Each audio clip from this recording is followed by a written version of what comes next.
What if saving a stranger's life cost you everything you had, only to give you everything you never knew you needed?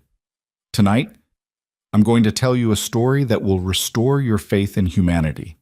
A story about Jonas Hale, a forgotten veteran who risked it all in a storm, lost everything by morning, and discovered that one act of courage can change two lives forever. This is completely true, and it stunned an entire town. Stay with me until the very end, and comment below with your city so I can see how far this story travels across the world. The highway stretched out like a black ribbon torn at the edges, fraying under the weight of the storm. Rain didn't just fall, it attacked. It hammered the asphalt in sheets so thick that Jonas Hale could barely see 10 feet beyond his windshield, even with the wipers thrashing back and forth like desperate hands trying to claw through water.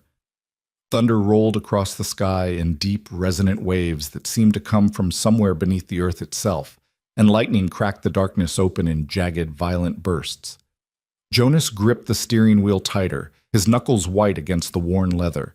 His old truck shuddered with every gust of wind that slammed into its side, threatening to push him off the road entirely. He should have left the grill an hour earlier. He knew that. But Curtis Blaine, his manager, had kept him late again, scrubbing down the kitchen, taking out trash in the pouring rain, reorganizing the walk-in freezer for the third time that week. Pointless tasks. Humiliating tasks. The kind of work designed not to improve anything, but to remind Jonas of his place. Curtis had stood in the doorway with his arms crossed, watching Jonas haul the last bag of garbage into the dumpster, rain soaking through his shirt and jeans. "You're slow tonight, Hale," Curtis had said, his voice flat and cold. "Maybe you're getting too old for this job." Jonas hadn't responded. He never did. He'd learned a long time ago that some battles weren't worth fighting, especially when you needed the paycheck more than you needed your pride. So he'd finished the work, clocked out in silence, and climbed into his truck with his dog Valor, a German shepherd with intelligent brown eyes and a calm, steady presence that had saved Jonas's life more times than he could count. Now, as the storm raged around them, Valor sat in the passenger seat, his ears pricked forward, his gaze fixed on the road ahead. The dog was perfectly still, but Jonas could feel the tension in him. The same tension Jonas felt in his own chest, a tightness that came from years of training, from instincts honed in places where hesitation meant death. "Almost home, boy," Jonas muttered, his voice barely audible over the roar of the rain. "Just a few more miles." But Valor didn't relax. If anything, the dog grew more alert, his body rigid, his breathing shallow and controlled. Jonas had seen that posture before, in Iraq, in Afghanistan, in the moments before everything went to hell. It was the posture of a dog who knew something was wrong. And then Jonas saw it. At first it was just a flicker of orange light in the distance, barely visible through the rain. He thought maybe it was a reflection, a trick of the lightning or the taillights of another car. But as he drove closer, the light grew brighter, more distinct, and Jonas felt his stomach drop. It was fire. A car. No, a sedan, dark blue or black, it was hard to tell, sat on the shoulder of the highway, its front end crumpled against a tree. Flames licked up from the hood, small at first, but growing, spreading, consuming the metal and plastic with a hungry, crackling intensity. Smoke poured into the rain-soaked air, thick and black. And even from 100 feet away, Jonas could see the driver's side door hanging open at an unnatural angle, bent and twisted from the impact. His heart slammed against his ribs. His hands moved before his mind caught up, yanking the wheel to the right, pulling the truck onto the shoulder. He didn't think about what he was doing. He didn't weigh the risks or calculate the odds. He just reacted, the way he'd been trained to react, the way his body remembered even when his mind wanted to forget. "Stay," he said to Valor, his voice sharp and commanding. The dog obeyed instantly, though Jonas could see the reluctance in his eyes. Valor wanted to follow. Valor always wanted to follow. Jonas threw open the door and jumped out into the storm. The rain hit him like a physical force, drenching him instantly, plastering his hair to his forehead and soaking through his jeans in seconds. The wind howled around him, carrying the acrid smell of burning rubber and gasoline. And Jonas's mind screamed at him to turn around, to get back in the truck, to call 911 and wait for someone else to handle it. But he didn't. He ran. His boots slipped on the wet asphalt, and he nearly went down twice, but he kept his balance, kept moving, closing the distance between himself and the burning car. The heat hit him before he reached it, a wall of scorching air that made his skin prickle and his eyes water. The flames were spreading fast now, climbing up from the engine compartment and starting to creep along the undercarriage. The gas tank couldn't be far behind. Jonas reached the driver's side door and looked inside. She was there. An elderly woman, maybe 70, maybe older, sat slumped in the driver's seat, her head tilted to one side, her eyes closed. Blood trickled from a cut on her forehead, and her hands were still gripping the steering wheel, her knuckles pale and tight. She was small, fragile-looking, dressed in a red coat that looked far too elegant for a night like this. Her silver hair was pinned up in a neat bun, and even unconscious, there was something dignified about her, something that spoke of a life lived with purpose and grace. "Ma'am," Jonas shouted, leaning into the car. "Ma'am, can you hear me?" No response. He reached for her shoulder and shook gently. "Ma'am, you need to wake up. We have to get you out of here." Her eyelids fluttered. A soft groan escaped her lips. Slowly, painfully, she turned her head toward him and her eyes opened, pale blue, sharp, filled with confusion and fear. "What? Where?" Her voice was weak, trembling. "You were in an accident," Jonas said, keeping his voice calm and steady. "Your car's on fire. I need to get you out. Can you move?" She blinked, trying to focus, and then her gaze drifted to the windshield, to the flames dancing just beyond the glass. Her eyes went wide and she gasped, her hands clutching at the steering wheel as if it were the only thing keeping her anchored to reality. "No," she whispered. "No, no, no." "It's okay," Jonas said quickly. "I've got you, but we have to move now." He reached across her and tried to unbuckle her seatbelt, but his hands were shaking, slick with rain, and the buckle was jammed, stuck fast.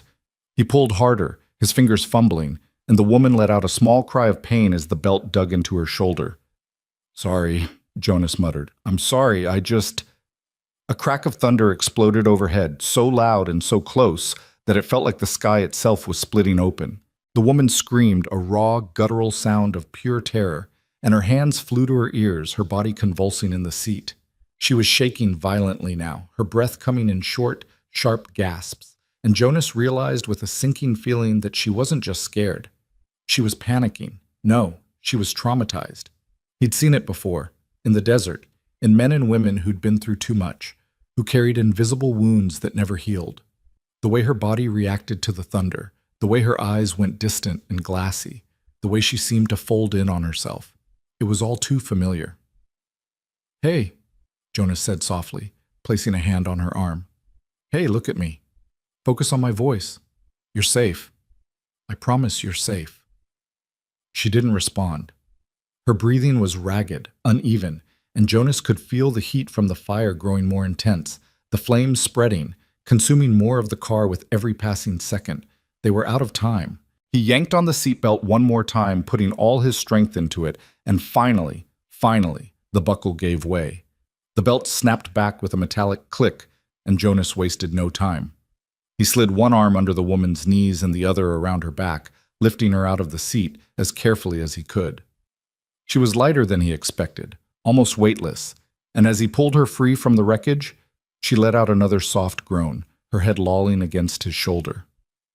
"I've got you," Jonas said again, more to himself than to her. "I've got you." He turned and started back toward his truck, moving as quickly as he dared. The rain was relentless, making every step treacherous, and the woman's red coat was already soaked through, clinging to her thin frame.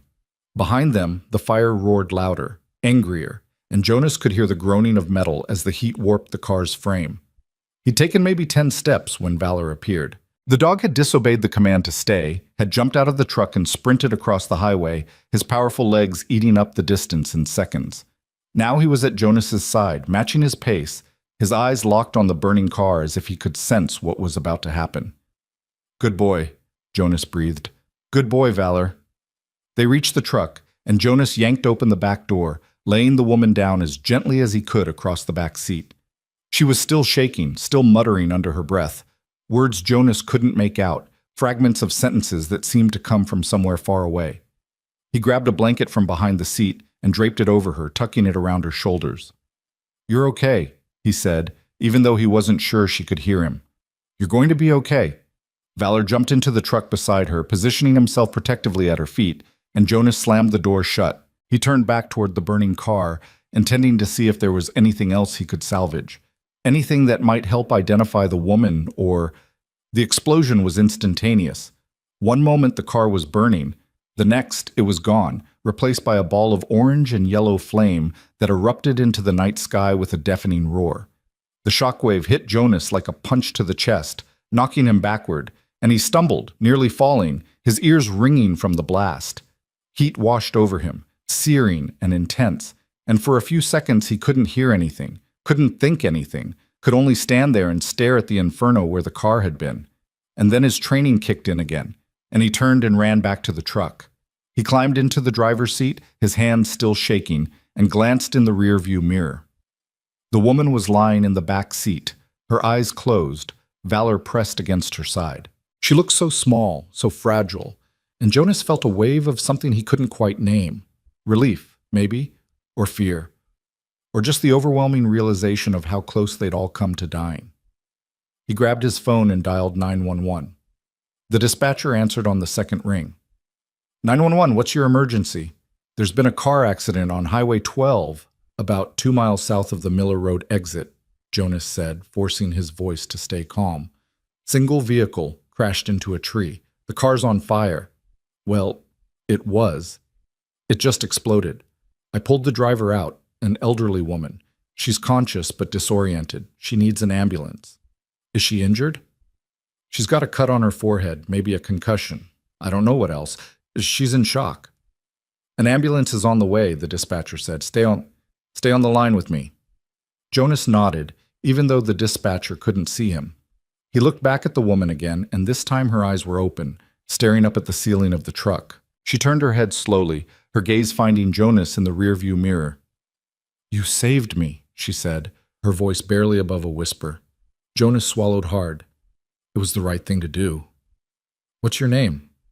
Jonas Hale. She closed her eyes again, a faint smile touching her lips. "Evelyn," she murmured. "My name is Evelyn Marrow."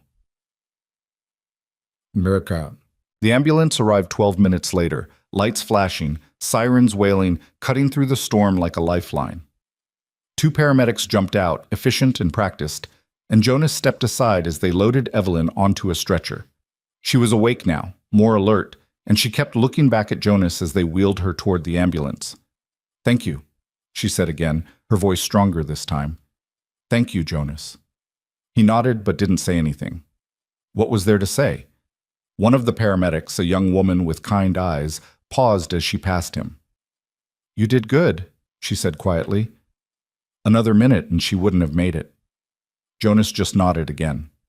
He felt numb, hollowed out, like all the adrenaline that had been keeping him upright had suddenly drained away, leaving nothing but exhaustion in its wake. The ambulance doors closed and the vehicle pulled away, disappearing into the rain and darkness. Jonas stood there for a moment, watching it go, and then he climbed back into his truck. Valor was still in the back seat, his head resting on the blanket Jonas had used to cover Evelyn. The dog looked up at him, and Jonas could swear he saw something like understanding in those brown eyes. "Come on, boy," Jonas said softly. "Let's go home." He drove slowly, carefully, the storm still raging around them. By the time he pulled into the driveway of his small rented house on the edge of town, it was nearly 3 in the morning. He was soaked to the bone, shivering from cold and shock, and every muscle in his body ached. He didn't sleep. He sat on the edge of his bed, Valor curled up at his feet, and stared at the wall. His mind kept replaying the night, the fire, the explosion, the way Evelyn had looked at him with those pale blue eyes and said thank you. He thought about Curtis Blaine, about the way his manager had kept him late, about the petty cruelty that had put him on that highway at that exact moment. If he'd left even 10 minutes earlier, he wouldn't have been there. Evelyn Marrow would have burned alive in that car, and no one would have known. It felt like fate, or luck, or maybe just the universe's way of reminding him that sometimes the worst moments lead to the most important ones. At 6:30, Jonas's alarm went off. He silenced it with a groan, dragged himself out of bed, and got ready for work. His shift started at 7, and Curtis didn't tolerate lateness. But when Jonas pulled into the parking lot of the grill at 7:15, 15 minutes late because he'd had to stop for gas and his hands had been shaking so badly he could barely hold the nozzle, Curtis was already waiting for him. The manager stood in the doorway, arms crossed, his face hard and expressionless. Jonas felt his stomach sink. "You're late," Curtis said flatly. "I know," Jonas replied, climbing out of the truck. "I'm sorry. I had a rough night. There was an accident on the highway, and I don't care." Jonas stopped. "What?"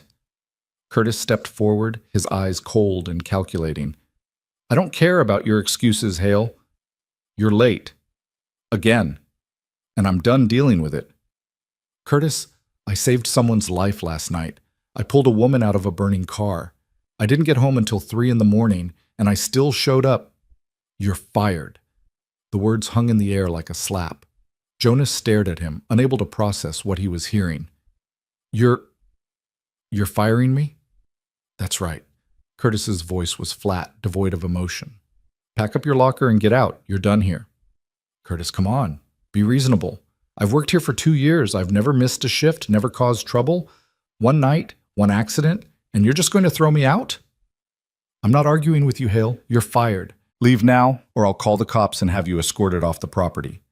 Jonas felt something crack inside him, something that had been holding him together for a long time.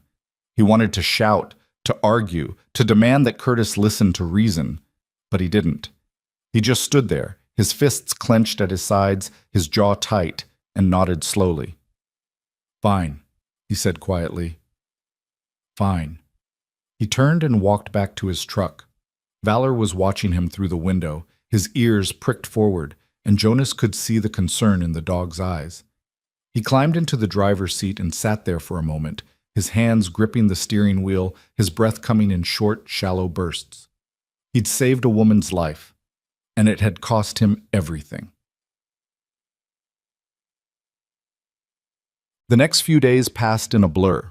Jonas spent most of his time at home, sitting on his couch, staring at the television without really seeing it. He'd filed for unemployment, but the process was slow, and his savings were almost non-existent. He'd been living paycheck to paycheck for years, scraping by on the meager wages from the grill, and now even that was gone. Valor stayed close, as he always did. The dog seemed to sense Jonas's despair, and he rarely left his side, pressing his body against Jonas's leg whenever he sat down, offering the kind of silent, unconditional support that only a dog could give. On the third day, Jonas forced himself to start looking for work. He drove around town, stopping at every restaurant, every grocery store, every gas station, filling out applications and handing over resumes that were already outdated.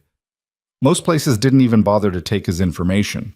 The few that did gave him polite, non-committal smiles and promised to be in touch. No one called. By the end of the week, Jonas was starting to feel the walls closing in. His rent was due in 2 weeks, and he had maybe $300 in his bank account. He'd started skipping meals to stretch his food budget, and more than once he'd caught himself staring at the stack of bills on his kitchen counter, trying to figure out which ones he could afford to ignore. It was on a Tuesday evening, exactly 8 days after the accident, that everything changed. Jonas was sitting on his porch, watching the sun set over the hills, when a black sedan pulled into his driveway. It was sleek and expensive looking, the kind of car that didn't belong in his neighborhood. And for a moment, Jonas thought maybe it was lost, that the driver would realize their mistake and turn around. But the car didn't turn around. It stopped, and the driver's side door opened, and a woman stepped out. Evelyn Marrow. She looked different than she had that night on the highway. Her silver hair was down now, falling in soft waves around her shoulders, and she was wearing a simple black dress and a cream-colored shawl. The cut on her forehead had healed into a faint red line, barely visible, and her pale blue eyes were sharp and clear. She walked up the driveway with slow, careful steps, and when she reached the porch, she smiled. "Hello, Jonas," she said. Jonas stood up, his heart pounding. "Mrs. Marrow, I didn't expect to see you." "I know," she said gently. "I'm sorry for dropping by unannounced. I hope I'm not intruding." No, not at all." Jonas gestured to the chair beside him. "Please, sit down." She did, lowering herself into the chair with a soft sigh. For a moment, neither of them spoke. Evelyn looked out at the hills, her expression distant and thoughtful, and Jonas found himself studying her, trying to reconcile this calm, composed woman with the terrified, trembling figure he'd pulled from the burning car. "I wanted to thank you," Evelyn said finally, turning to look at him. "Properly, I mean, not just with words." Jonas shook his head. "You don't owe me anything. I just did what anyone would have done." "No," Evelyn said firmly. "Not anyone. Most people would have driven past. Most people would have called 911 and waited for someone else to handle it. But you didn't. You risked your life to save mine. And I will never forget that." Jonas didn't know what to say. He looked down at his hands, at the scars and calluses that marked years of hard work, and felt a lump rising in his throat. "I heard what happened," Evelyn continued, her voice soft. "With your job. I heard that you were fired." Jonas's head snapped up. "How did you—" "I made some inquiries," she said simply. "I wanted to know who you were. I wanted to understand the man who saved my life. And when I found out what happened, well, I couldn't just sit by and do nothing." "Mrs. Marrow?" "Evelyn," she corrected gently. "Evelyn," Jonas said, his voice unsteady. "You don't need to do anything. I'll figure it out. I always do." She smiled, but there was sadness in it. "I don't doubt that you will, Jonas, but that doesn't mean you have to do it alone." She reached into her purse and pulled out an envelope, plain and white, and held it out to him. Jonas stared at it, his heart pounding. "What is this with?" he asked. "Open it," Evelyn said. Jonas took the envelope with trembling hands and opened it. Inside was a check, made out to him, signed by Evelyn Marrow. The amount made his breath catch in his throat. $10,000. "I can't," Jonas started, but Evelyn raised a hand, cutting him off. "Yes, you can," she said firmly. "And you will. Consider it a thank you, a small one compared to what you gave me." "Mrs. Evelyn, this is too much." "It's not enough," she said quietly, "but it's a start." Jonas looked down at the check, his vision blurring, and for the first time in 8 days, he felt something other than despair. He felt hope. Jonas sat on his porch long after Evelyn's black sedan disappeared down the street, the check still clutched in his hands. $10,000. It was more money than he'd seen in years, maybe ever, all at once. Enough to pay his rent for months. Enough to buy groceries without counting every dollar. Enough to breathe, finally, after drowning for so long. Valor pressed his nose against Jonas's knee, and Jonas reached down absently to scratch behind the dog's ears. "What do you think, boy?" he murmured. "Did that really just happen?" Valor's tail wagged once, slowly, as if to say that yes, it had happened, and maybe Jonas should stop questioning good things when they came his way. That night, Jonas slept better than he had in weeks. He dreamed of nothing, which was a mercy, and when he woke the next morning, the check was still there on his nightstand, real and solid and impossible to deny. He deposited it at the bank before noon, half expecting the teller to tell him it was fake, that it would bounce, that he was being scammed. But the teller just smiled and processed the transaction without comment, and Jonas walked out of the bank feeling like he'd been given a second chance at life. He spent the next few days catching up on bills, restocking his kitchen, and taking Valor for long walks through the park. For the first time in a long time, Jonas felt like he could think clearly, like the constant pressure of survival had lifted just enough for him to see beyond the next 24 hours. But the peace didn't last. It started small, the way these things always do. Jonas began to notice Valor acting strangely, ears perked, head tilted, body tense in that particular way that meant the dog had detected something wrong. At first, Jonas dismissed it as paranoia, his own or the dog's, a leftover instinct from their years in combat zones where every shadow could hide a threat. But then he started seeing the car. It was a gray sedan, nondescript and forgettable, the kind of car that blended into traffic without drawing attention. Jonas first noticed it parked across the street from his house on a Thursday afternoon. He thought nothing of it. People parked on his street all the time, visiting neighbors or cutting through to the main road. But when he left for the grocery store an hour later, the car was still there, and when he came back, it was gone. The next day he saw it again. This time it was parked 3 houses down, and Jonas could see a figure in the driver's seat, though the tinted windows made it impossible to make out any details. He stood on his porch for a long moment, staring at the car, and Valor growled low in his throat, a sound Jonas had only heard a handful of times, always when something was genuinely wrong. "Easy, boy," Jonas said quietly, though his hand had moved instinctively to Valor's collar, holding the dog close. The car didn't move. The figure inside didn't get out. After 15 minutes, Jonas went back inside and locked the door behind him. On Saturday, Jonas decided he was being ridiculous. He needed to get out, needed to do something other than sit in his house and imagine threats that probably didn't exist. He drove to the hardware store to pick up supplies for some minor repairs around the house, and Valor came with him, riding in the passenger seat with his head out the window, ears flapping in the wind. Jonas was loading paint cans into the bed of his truck when he felt it, that prickle on the back of his neck, the sensation of being watched. He straightened and looked around the parking lot. There were maybe a dozen other cars scattered across the asphalt, people coming and going, pushing carts full of lumber and gardening supplies and bags of concrete. And there, 3 rows over, was the gray sedan. Jonas's heart kicked into a faster rhythm. He couldn't see the driver, but he was certain the car was the same one he'd seen near his house. The license plate was too far away to read, but the dent on the rear bumper, the missing hubcap on the front passenger side, it was the same car. He stood there for a long moment, debating what to do. He could walk over, confront whoever was inside, demand to know why they were following him. Or he could get in his truck and drive away, pretend he hadn't seen anything. Valor made the decision for him. The dog jumped out of the truck before Jonas could stop him and trotted across the parking lot, heading straight for the gray sedan. Jonas cursed under his breath and jogged after him. "Valor! Heel!" But the dog didn't heel. He stopped about 10 feet from the sedan, his body rigid, his gaze locked on the driver's side window. A low growl rumbled in his chest, and Jonas felt his pulse spike. Valor didn't growl at nothing. Jonas approached slowly, his hands visible, non-threatening, the way he'd been trained. "Hey," he called out. "Can I help you with something?" No response. "I said, can I help you?" Still nothing. Jonas took another step forward, and the sedan's engine roared to life. The car shot backward out of the parking space, tires squealing, and Jonas had to jump back to avoid being hit. Valor barked once, sharp and angry, but the car was already speeding toward the exit, weaving between other vehicles with reckless abandon. Jonas stood there, breathing hard, adrenaline flooding his system.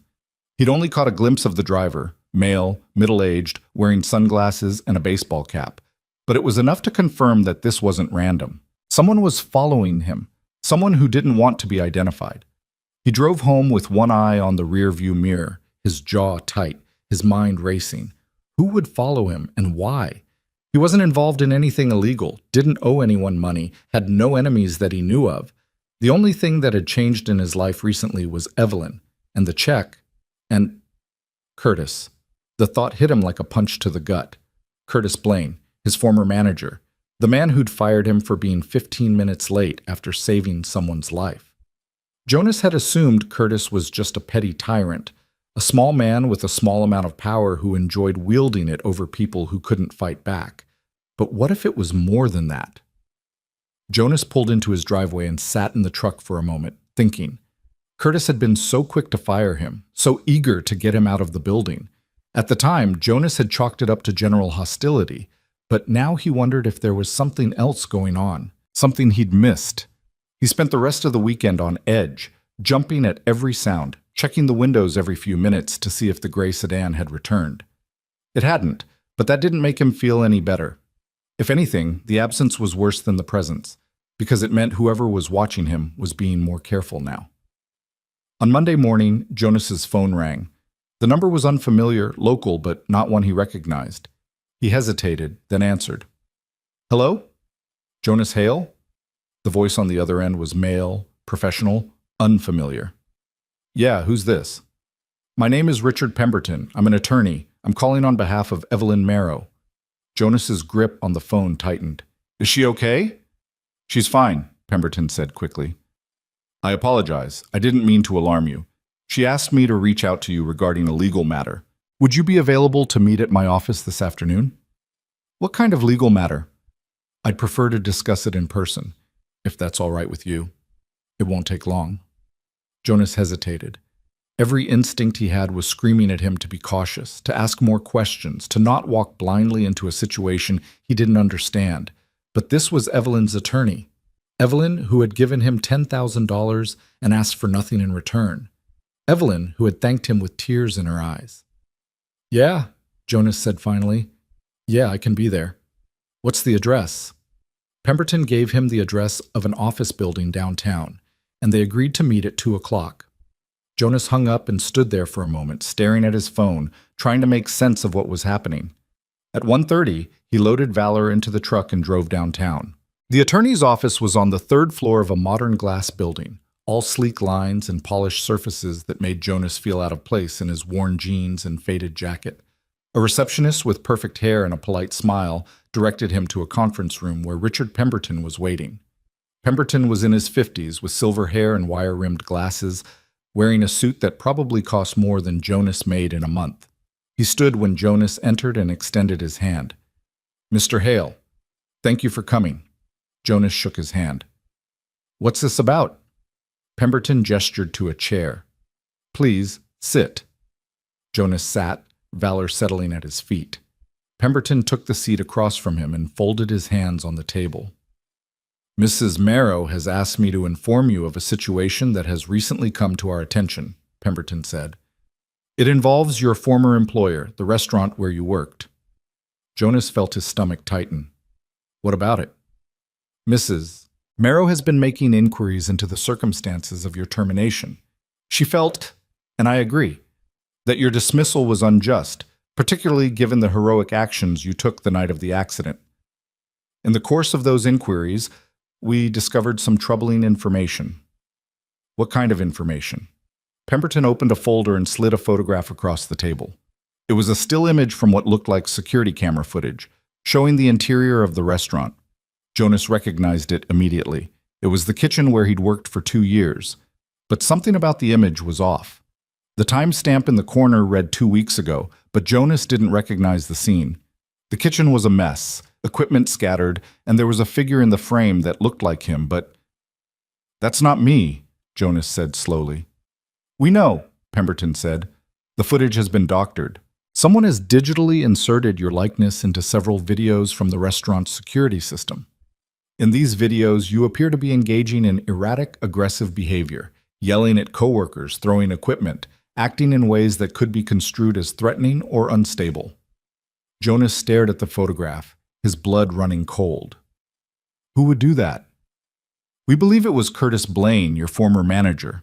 Mrs. Marrow hired a private investigator to look into Mr. Blaine's activities, and we've uncovered evidence that he has been creating and distributing these falsified videos, presumably to justify your termination and to damage your reputation. Why? Jonas's voice came out hoarse. Why would he go to all that trouble? Pemberton leaned back in his chair. That's what we're still trying to determine. It's possible Mr. Blaine simply has a personal vendetta against you. Or there may be something else going on, something more complicated. Either way, what he's doing is illegal, and Mrs. Marrow wants to help you pursue legal action against him. Jonas's mind was spinning. Falsified videos, a vendetta. It explained so much. Curtis's eagerness to fire him, the way he'd been so cold and dismissive, the sense Jonas had that there was something more going on beneath the surface, and it explained the gray sedan. Someone's been following me, Jonas said abruptly. A gray car. I've seen it near my house, in parking lots. The driver won't show his face. Pemberton's expression darkened. We suspected as much. Mr. Blaine appears to be escalating. I would strongly recommend you exercise caution, Mr. Hale. If he's willing to fabricate evidence against you, there's no telling what else he might do. Jonas felt anger rising in his chest, hot and fierce.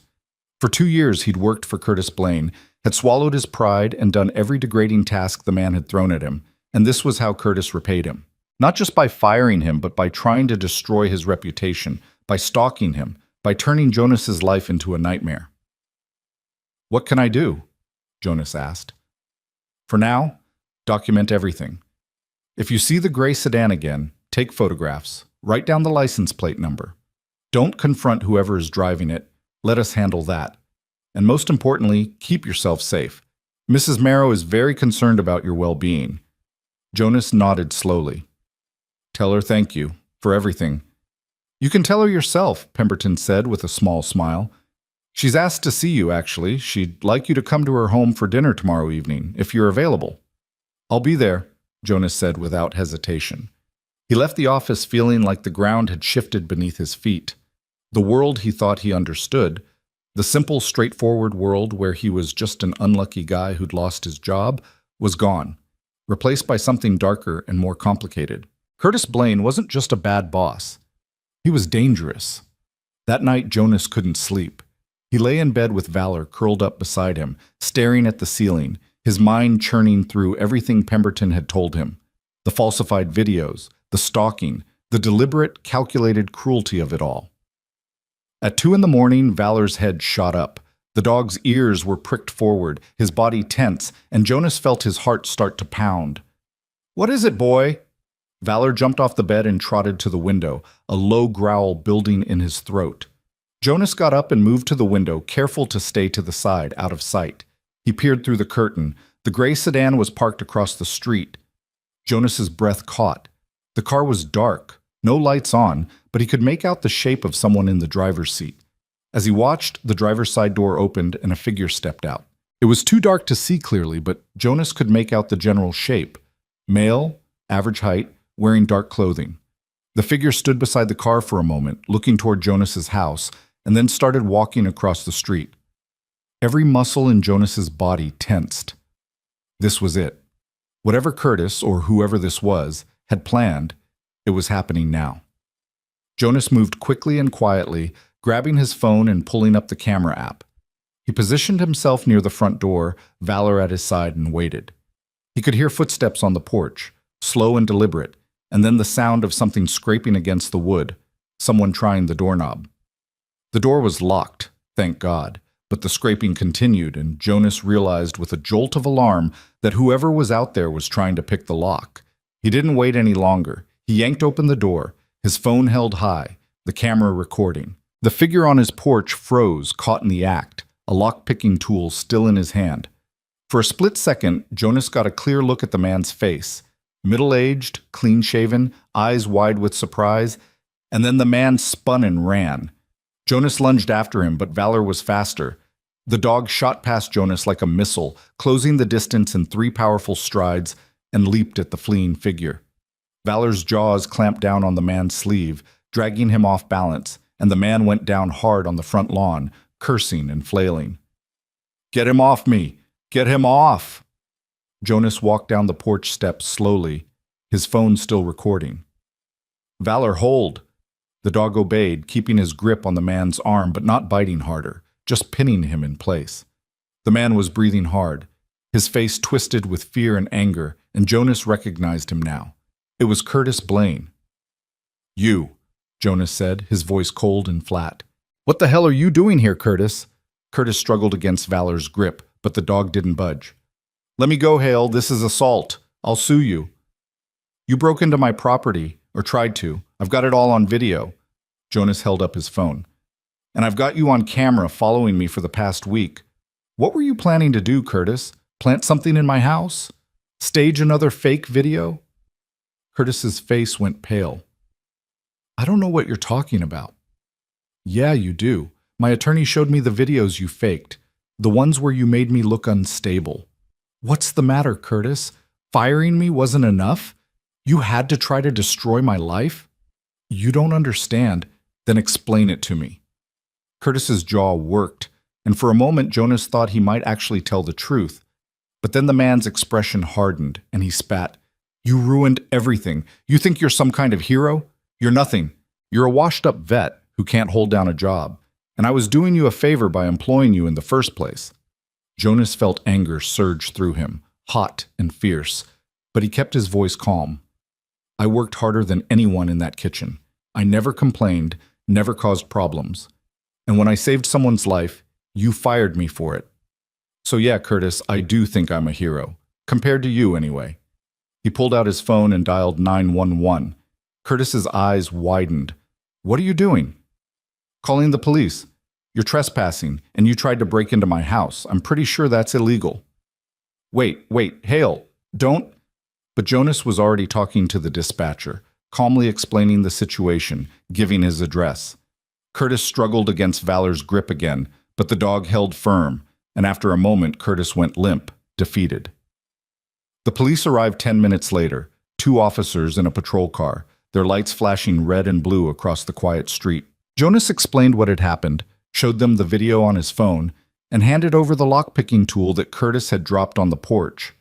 The officers listened, took notes, and then placed Curtis in handcuffs. "You're making a mistake," Curtis said as they led him to the patrol car.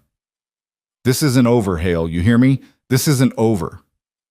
Jonas didn't respond. He just stood on his porch, Valor at his side, and watched as the police car drove away. One of the officers stayed behind to take a formal statement, and by the time he left it was nearly 4 in the morning. Jonas went back inside, locked the door, and sat on the couch with Valor pressed against his leg. His hands were shaking. He'd been in combat zones, had faced down insurgents with assault rifles, had seen things that would give most people nightmares for the rest of their lives. But this felt different. This was personal. This was someone actively trying to hurt him, not because of war or duty or ideology, but out of spite and cruelty. And it scared him more than he wanted to admit. The next evening, Jonas drove to Evelyn's house. The address Pemberton had given him led to a neighborhood Jonas had never been to before, a place where the houses were set back from the road behind tall hedges and wrought iron gates, where the lawns were manicured and the trees were old and stately. Evelyn's home was at the end of a long driveway, a 2-story colonial with white columns and black shutters, elegant and understated. Jonas parked his truck and walked to the front door, Valor at his side, feeling distinctly out of place. Evelyn answered the door herself, wearing a soft blue sweater and gray slacks, her silver hair pulled back in a loose bun. Her face lit up when she saw him. "Jonas, come in, please." He stepped inside and Valor followed, his tail wagging slowly. The interior of the house was warm and inviting, filled with antique furniture and bookshelves that lined the walls from floor to ceiling. It smelled like fresh bread and something savory cooking in the kitchen. "I heard about what happened last night," Evelyn said, leading him into a sitting room. "Richard called me this morning. Are you all right?" "I'm fine," Jonas said, though he wasn't sure that was entirely true. "Curtis is in custody. That's what matters." Evelyn nodded, but her expression was troubled. "I'm so sorry, Jonas. I feel responsible for all of this. If I hadn't given you that check, if I hadn't asked Richard to investigate—" "Don't," Jonas interrupted gently. "None of this is your fault. Curtis was the one who chose to do what he did. And honestly, if you hadn't helped me, I might never have known what he was up to. I'd still be out there thinking I was just unlucky, that I deserved to be fired." Evelyn smiled, though her eyes were bright with emotion. "You're a good man, Jonas Hale. Better than you know." They had dinner together, just the 2 of them, in a small dining room that overlooked the garden. Evelyn had made roast chicken and vegetables, simple but delicious, and as they ate, they talked about small things: Valor's training, the books on Evelyn's shelves, the changes in the town over the years. It felt easy, comfortable, like they'd known each other for much longer than a few weeks. After dinner, they moved to the sitting room and Evelyn poured them each a glass of wine. Jonas rarely drank, but he accepted it gratefully, and they sat in companionable silence for a while, watching the fire crackle in the hearth. "Can I ask you something?" Jonas said finally. "Of course." "That night in the car, the storm. You were terrified of the thunder. I've seen that kind of fear before, in people who've been through trauma. What happened to you, Evelyn?" Evelyn was quiet for a long moment, staring into her wine glass. When she spoke, her voice was soft, distant. "I was in London during the Blitz," she said. "I was just a child, 9 years old. My family lived in the East End, and the bombs fell almost every night. I remember the sound, the way the earth would shake, the way the air would fill with dust and smoke, and the thunder. The thunder sounded just like the bombs." Jonas felt his throat tighten. "I'm sorry." "It was a long time ago," Evelyn said, though her hands trembled slightly. "But some things never leave you, do they? Some fears are too deep to outgrow." "No," Jonas agreed quietly. "They don't leave you." They sat together in silence, two people bound by trauma and survival, and Jonas felt something shift inside him, a connection he hadn't expected, a kinship born not of words but of shared understanding. Evelyn reached over and placed her hand on his, her grip surprisingly strong. "Thank you, Jonas, for saving me, for being here, for understanding." Jonas squeezed her hand gently. "Thank you for giving me a reason to keep going."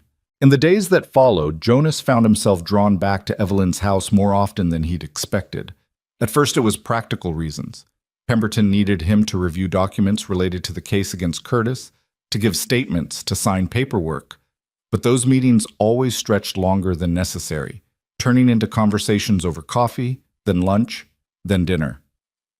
Evelyn seemed to welcome his presence, and Jonas realized with something like surprise that he welcomed hers too. It had been a long time since Jonas had felt truly connected to another person. The war had taken that from him, or maybe he'd left it behind on purpose, afraid that letting anyone too close would mean risking the kind of loss he'd already experienced too many times. But Evelyn was different. She didn't ask him to be anything other than what he was.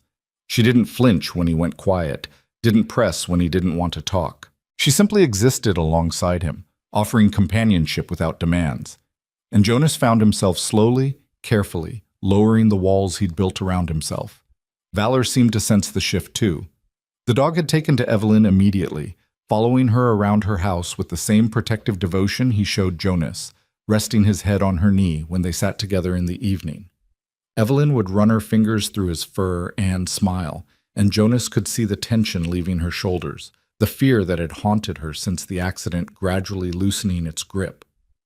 It was on a Thursday afternoon, 3 weeks after Curtis's arrest, that everything came to a head. Jonas was at Evelyn's house, helping her organize some boxes in her study. She'd mentioned wanting to sort through old papers, decades of accumulated documents and photographs that she'd never quite gotten around to addressing.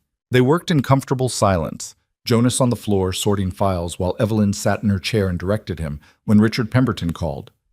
Evelyn put the call on speaker. "Richard? Hello, Jonas is here with me." "Good," Pemberton said, and Jonas could hear the tension in his voice. "I need you both to hear this. We've had a development in the case." Jonas stood up, his pulse quickening. "What kind of development?" "Curtis Blaine made bail 2 days ago.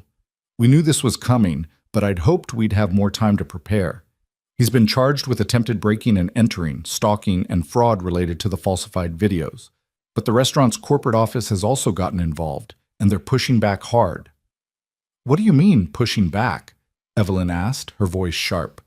"They're claiming Curtis acted alone, that the company had no knowledge of his activities. They've offered Jonas a settlement, $25,000 and a confidentiality agreement. In exchange, Jonas would drop all claims against the restaurant and Curtis." Jonas felt his jaw tighten. "They want me to just let it go?" "That's what they're offering, yes.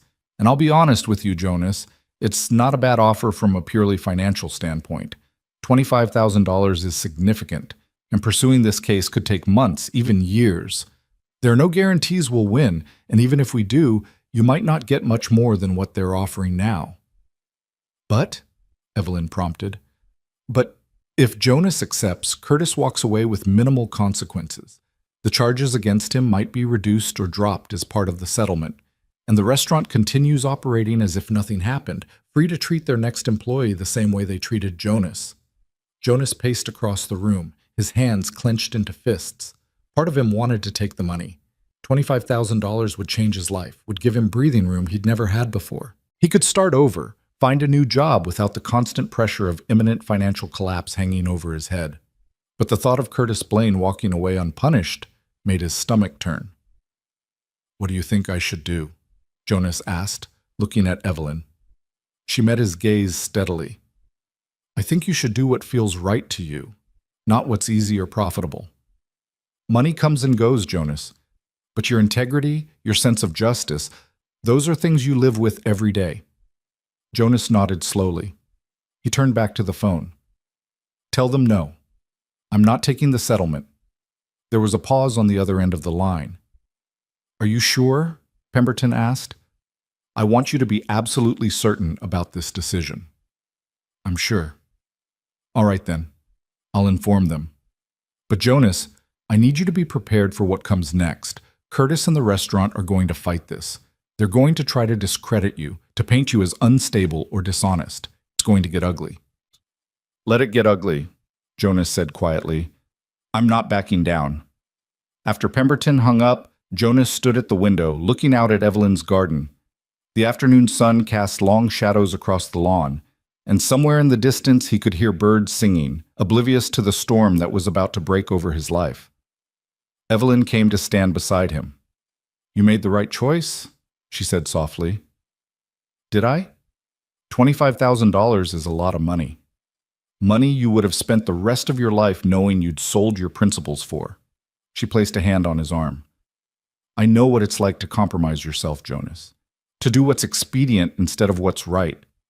I spent years of my life playing it safe, avoiding conflict, letting injustice slide because it was easier than fighting, and it hollowed me out.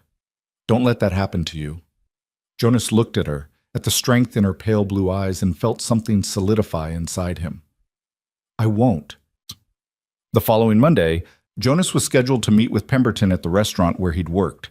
The corporate office had agreed to a mediation session, a last-ditch attempt to resolve the situation before it went to court. Jonas drove there with Valor in the passenger seat, his stomach churning with anxiety and anger. The restaurant looked exactly the same as it had the last time he'd seen it, the day Curtis had fired him. The parking lot was half full with the lunch crowd, and through the windows Jonas could see servers moving between tables, the ordinary rhythm of a business day. It felt surreal, like stepping back in time to a place that should have been dead and buried but somehow still existed, indifferent to everything that had happened. Pemberton was waiting for him near the entrance, briefcase in hand.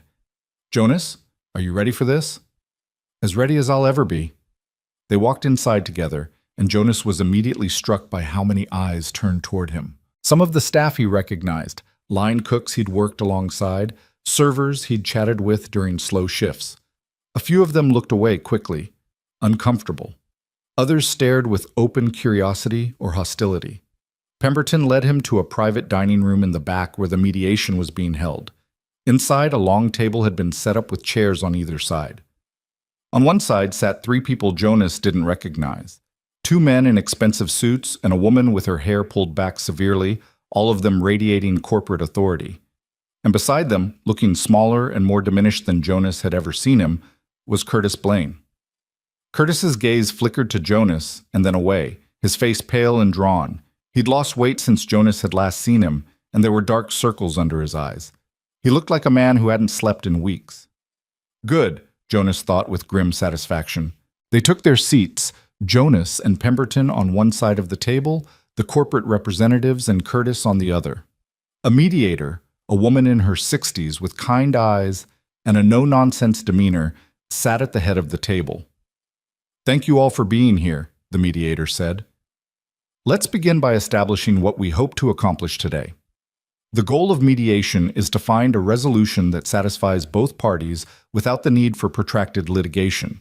Mr. Hale, I understand you've rejected the settlement offer. Can you explain your reasoning?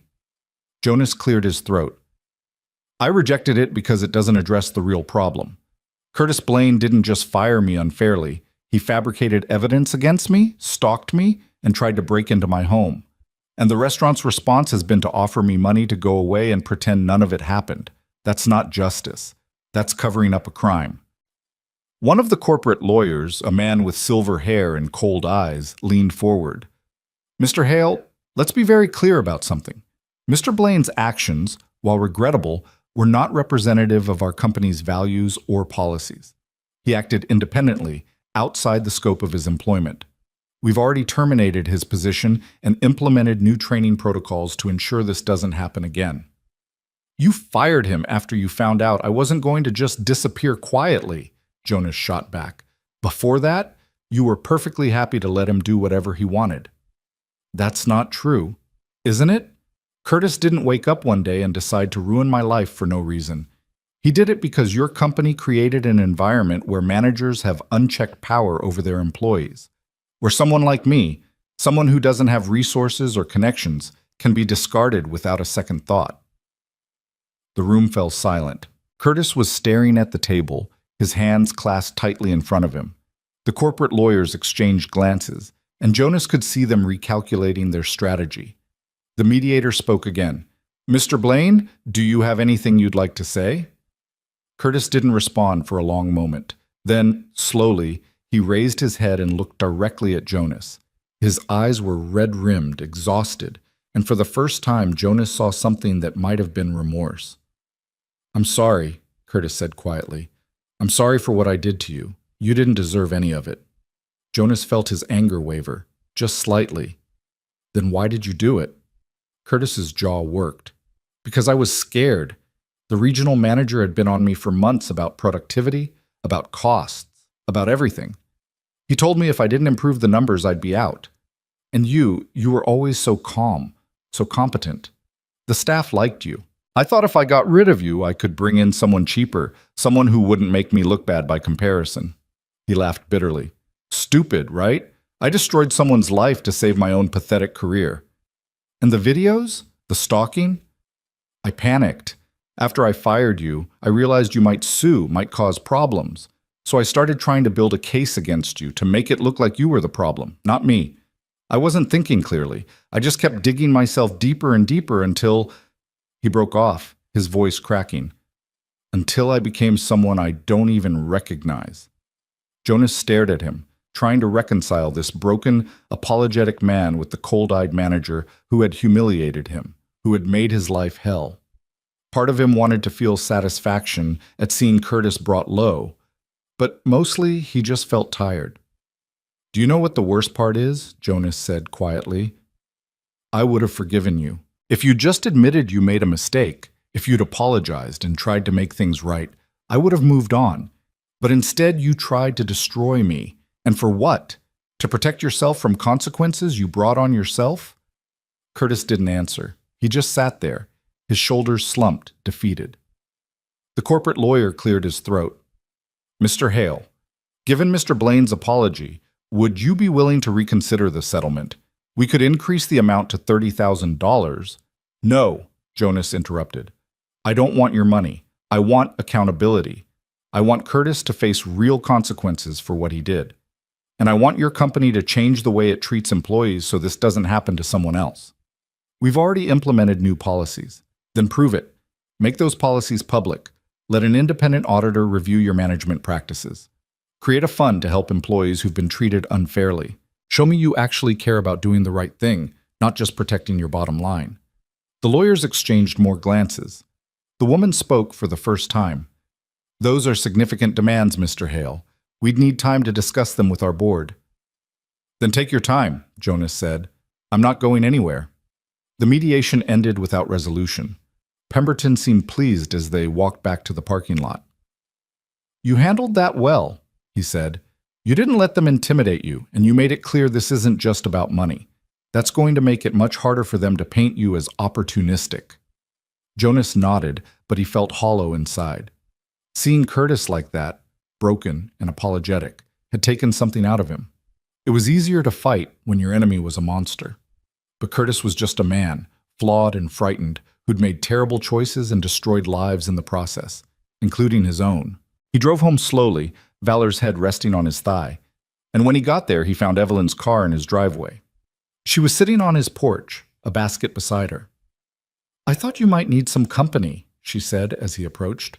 "And I brought dinner, nothing fancy, just sandwiches and soup, but it's warm." Jonas felt something in his chest loosen. "Thank you."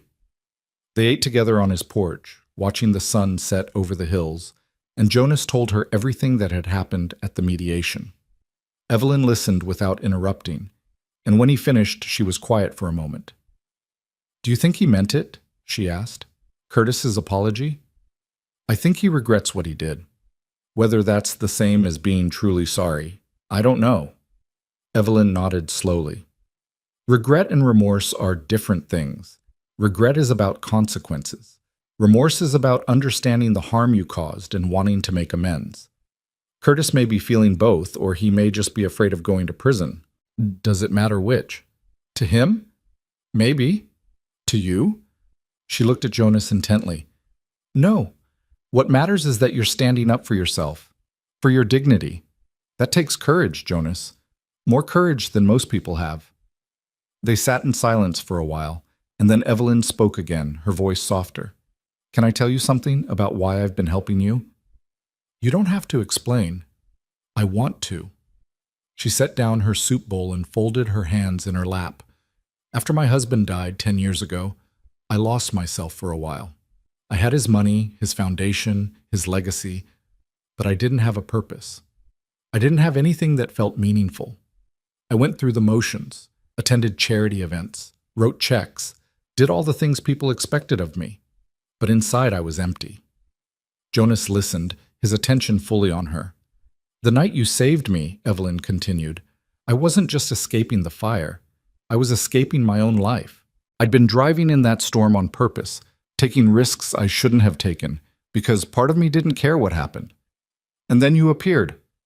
This stranger who risked everything to pull me out of that car, who saw me as someone worth saving when I'd stopped seeing myself that way. Her eyes were bright with unshed tears. You gave me back my life, Jonas. Not just physically, but in every way that matters. And helping you, standing beside you in this fight, it's given me a purpose again. So really, I should be thanking you. Jonas felt his throat tighten. He reached over and took her hand, squeezing gently. We saved each other then. Yes, Evelyn said, smiling through her tears. I think we did. Over the next 2 weeks, Jonas and Evelyn fell into a rhythm. He would spend his mornings looking for work, filling out applications, and attending interviews that rarely went anywhere. In the afternoons, he would drive to Evelyn's house, and they would talk for hours about their lives, their losses, the things they'd survived, and the scars they carried. They cooked together, walked through her garden with Valor trotting ahead, and slowly, carefully, built something that felt like family. Jonas hadn't had family in a long time. His parents had died when he was in his 20s, and he had no siblings, no close relatives. The army had been his family for years, but after he'd left, after the things he'd seen and done had made it impossible to stay, he'd been alone. He'd convinced himself he preferred it that way, that solitude was safer than connection. But Evelyn was changing that. She was teaching him, through her quiet presence and unwavering support, that it was possible to let someone in without losing yourself. That vulnerability wasn't weakness, but strength. It was during one of these afternoons, as they sat in Evelyn's study reviewing documents Pemberton had sent over, that Jonas noticed Evelyn rubbing her chest absently. She'd been doing it on and off for the past hour, her face occasionally tightening with what looked like discomfort. Are you okay? Jonas asked. Oh yes, I'm fine, just a bit of indigestion, I think. But an hour later, Evelyn stood up abruptly, her face pale, and pressed a hand to her chest. Jonas, he was on his feet instantly. What's wrong? I feel strange, dizzy. Jonas grabbed her arm, steadying her. Sit down. Deep breaths. But Evelyn shook her head, her breathing becoming rapid and shallow. No, it's not. It's my heart. Oh God, Jonas, I think something's wrong with my heart. Panic shot through Jonas, but his training kicked in immediately. He guided Evelyn to the couch, laying her down gently, and grabbed his phone to call 911. As he gave the dispatcher the address and explained the symptoms, he kept one hand on Evelyn's wrist, monitoring her pulse.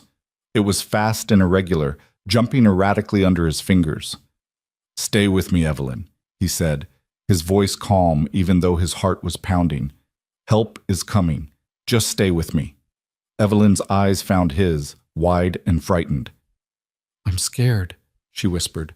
I know, but you're going to be okay. I've got you. The ambulance arrived within 8 minutes, and the paramedics moved with practiced efficiency, checking Evelyn's vitals, hooking her up to monitors, loading her onto a stretcher. Jonas climbed into the ambulance with her, refusing to leave her side, and held her hand as they raced toward the hospital. At the emergency room, doctors whisked Evelyn away behind swinging doors, and Jonas was left standing in the waiting area, his hand shaking, Valor pressing against his leg.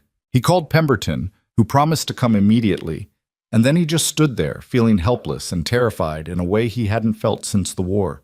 2 hours passed. Then 3. Jonas paced the waiting room, unable to sit, unable to think about anything except Evelyn lying alone in some hospital room fighting for her life. Pemberton arrived and sat with him, offering quiet support, but Jonas barely registered his presence. Finally, a doctor emerged, a woman in her 40s with tired eyes. "Are you here for Evelyn Marrow?" Jonas nodded, his throat too tight to speak. "She's stable," the doctor said, and Jonas felt his knees nearly buckle with relief. "She's had what we call a cardiac event. Essentially, her heart went into an irregular rhythm. We've managed to correct it with medication, but she's going to need to stay for observation, possibly for several days. She has a pre-existing heart condition that we weren't aware of, something that's been slowly worsening over time." "Is she going to be okay?" Jonas managed. "With proper treatment and monitoring, yes. But this was a serious warning. She's going to need to make some significant lifestyle changes, and she'll be on medication for the rest of her life." The doctor paused. "She's asking for you. Room 342, third floor." Jonas took the elevator up, Pemberton following behind. When he reached Evelyn's room, he paused in the doorway, steeling himself. Then he stepped inside. Evelyn was lying in the hospital bed, looking impossibly small and fragile against the white sheets. Monitors beeped softly beside her, and an IV line ran into her arm.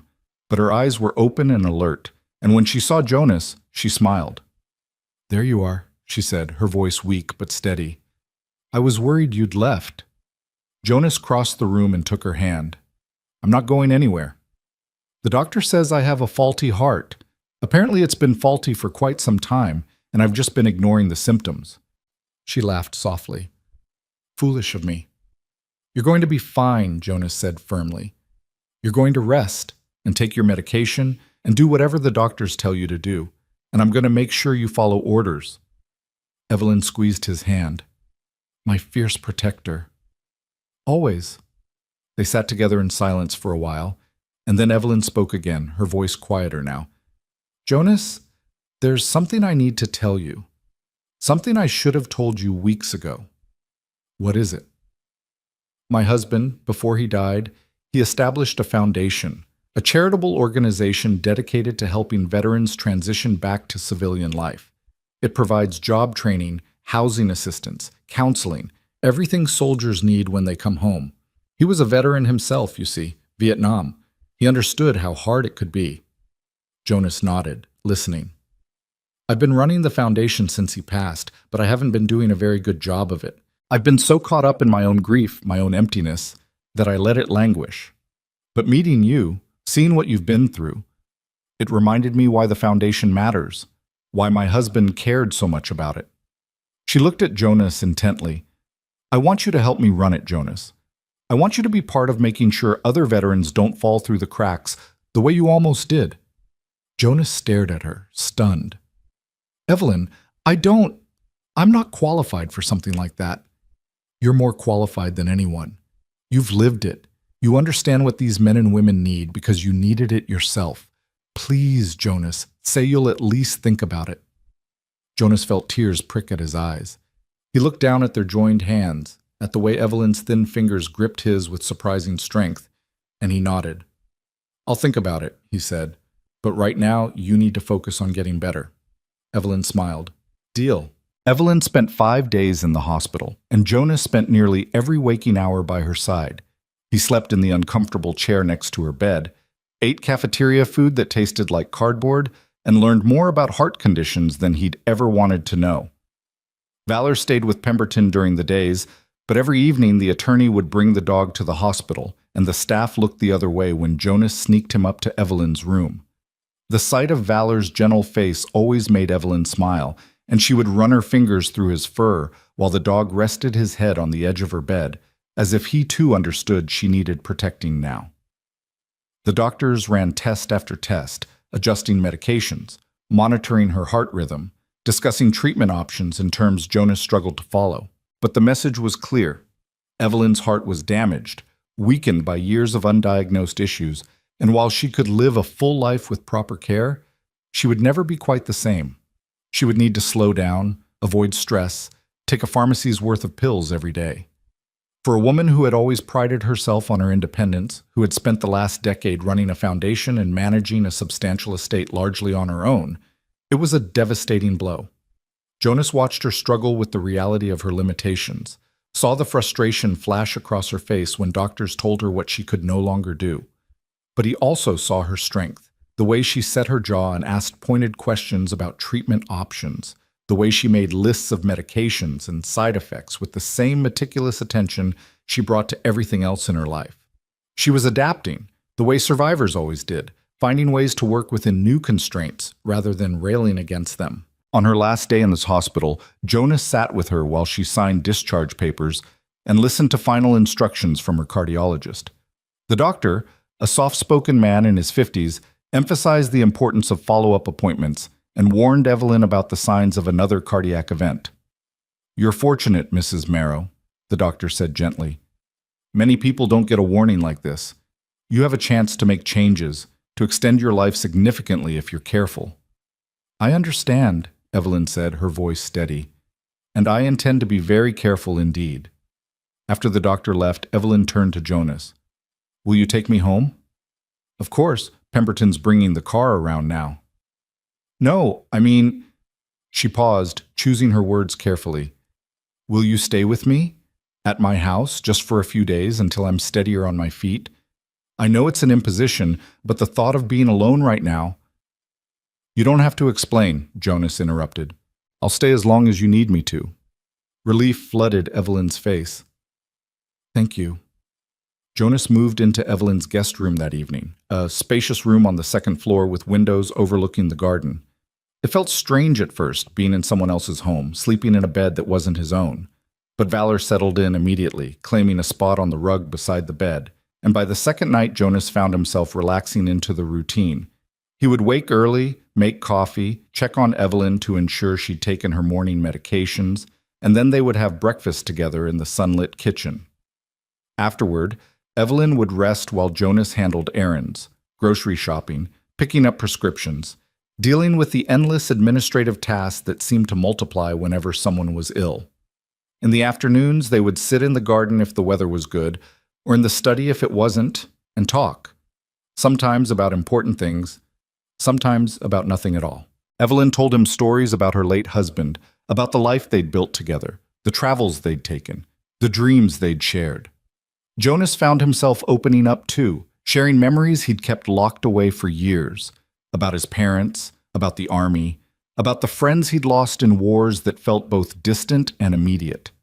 It was during one of these conversations, about a week after Evelyn had come home from the hospital, that she brought up the foundation again. "I've been thinking about what I said to you in the hospital," Evelyn said. They were in the study, rain pattering against the windows, a fire crackling in the fireplace. "About you helping me with the foundation. I know you said you'd think about it, but I want you to know I was serious. I meant every word." Jonas set down the book he'd been reading. "I've been thinking about it too. But Evelyn, I don't have any experience running an organization. I don't have a business degree or fundraising expertise or any of the things someone in that position would need." "You have something more valuable than any of that," Evelyn said firmly. "You have authenticity. You've lived the experience these veterans are going through. You understand their struggles in a way no expert ever could. And beyond that, you're a good man, Jonas. You're honest and principled, and you care about doing the right thing, even when it costs you. Those qualities matter more than any credential." "What would I even do? I mean, practically speaking." Evelyn leaned forward slightly, her eyes bright with enthusiasm despite her fatigue. "The foundation has been operating on autopilot for too long. We have a board of directors, yes, and we have staff who handle the day-to-day operations. But what we're missing is vision, someone who can connect with the veterans we serve and understand what they actually need rather than what we think they need. I want you to be that person. You'd work with me at first, learn how everything operates, meet the staff and board members, and eventually, when I'm gone—" "Don't talk like that," Jonas said quickly. "Jonas, I'm 73 years old with a bad heart. We need to be realistic. When I'm gone, I want someone I trust to carry on this work. Someone who will honor my husband's legacy and actually make a difference in people's lives." She reached across and placed her hand on his. "I want that person to be you." Jonas felt the weight of what she was offering, the trust and responsibility that came with it. Part of him wanted to refuse, to insist he wasn't ready, wasn't worthy. But another part, the part that had been searching for purpose ever since he'd left the army, recognized this for what it was. A chance to matter again, a chance to help others the way he wished someone had helped him. "Okay," he said quietly. "Yes, I'll do it." Evelyn's smile was radiant. "Thank you, Jonas. You have no idea what this means to me." That night, after Evelyn had gone to bed, Jonas sat in the study with Valor at his feet and let himself imagine what this new life might look like. Working with veterans, helping them find jobs and housing and hope. Building something meaningful instead of just surviving day to day. It felt like a gift he didn't deserve, but one he was determined to earn. The case against Curtis Blaine and the restaurant moved forward during those weeks, though Jonas was largely insulated from it by Pemberton's competent handling of the legal proceedings. The attorney would call with updates, depositions scheduled, evidence submitted, motions filed, and Jonas would listen and sign whatever needed signing, but his focus remained on Evelyn. Everything else felt secondary to ensuring she recovered, that she didn't overexert herself or forget her medications or slip back into the loneliness that had nearly consumed her before the accident. It was on a Tuesday morning, nearly 3 weeks after Evelyn's discharge from the hospital, that Pemberton called with significant news. "The restaurant has agreed to our terms," he said without preamble. "All of them. The independent audit, the policy changes, the employee assistance fund, everything. They're prepared to make a public statement acknowledging their failures and committing to reform." Jonas, who had been making coffee when the phone rang, nearly dropped the pot. "They agreed? To everything?" "Every single demand. And they've agreed to fund the Employee Assistance Fund with an initial contribution of $100,000, with annual contributions of $50,000 for the next 5 years. It's unprecedented, Jonas. I've never seen a corporation cave this completely." "What changed their mind?" Pemberton chuckled. "You did. Your refusal to settle, your willingness to take this to court, it scared them. They realized you weren't going to just go away, and the longer this dragged on, the worse they looked. Better to agree to reforms now and control the narrative than to fight you and lose in a very public trial." "And Curtis?" "He's pleaded guilty to stalking and fraud charges. He'll serve 18 months in county jail followed by probation. His law license has been suspended. Apparently he had legal training before he went into restaurant management, and he'll be required to undergo counseling. It's not a life sentence, but it's real consequences. He won't walk away from this unscathed." Jonas was silent for a moment, processing the information. He'd won. He'd actually won.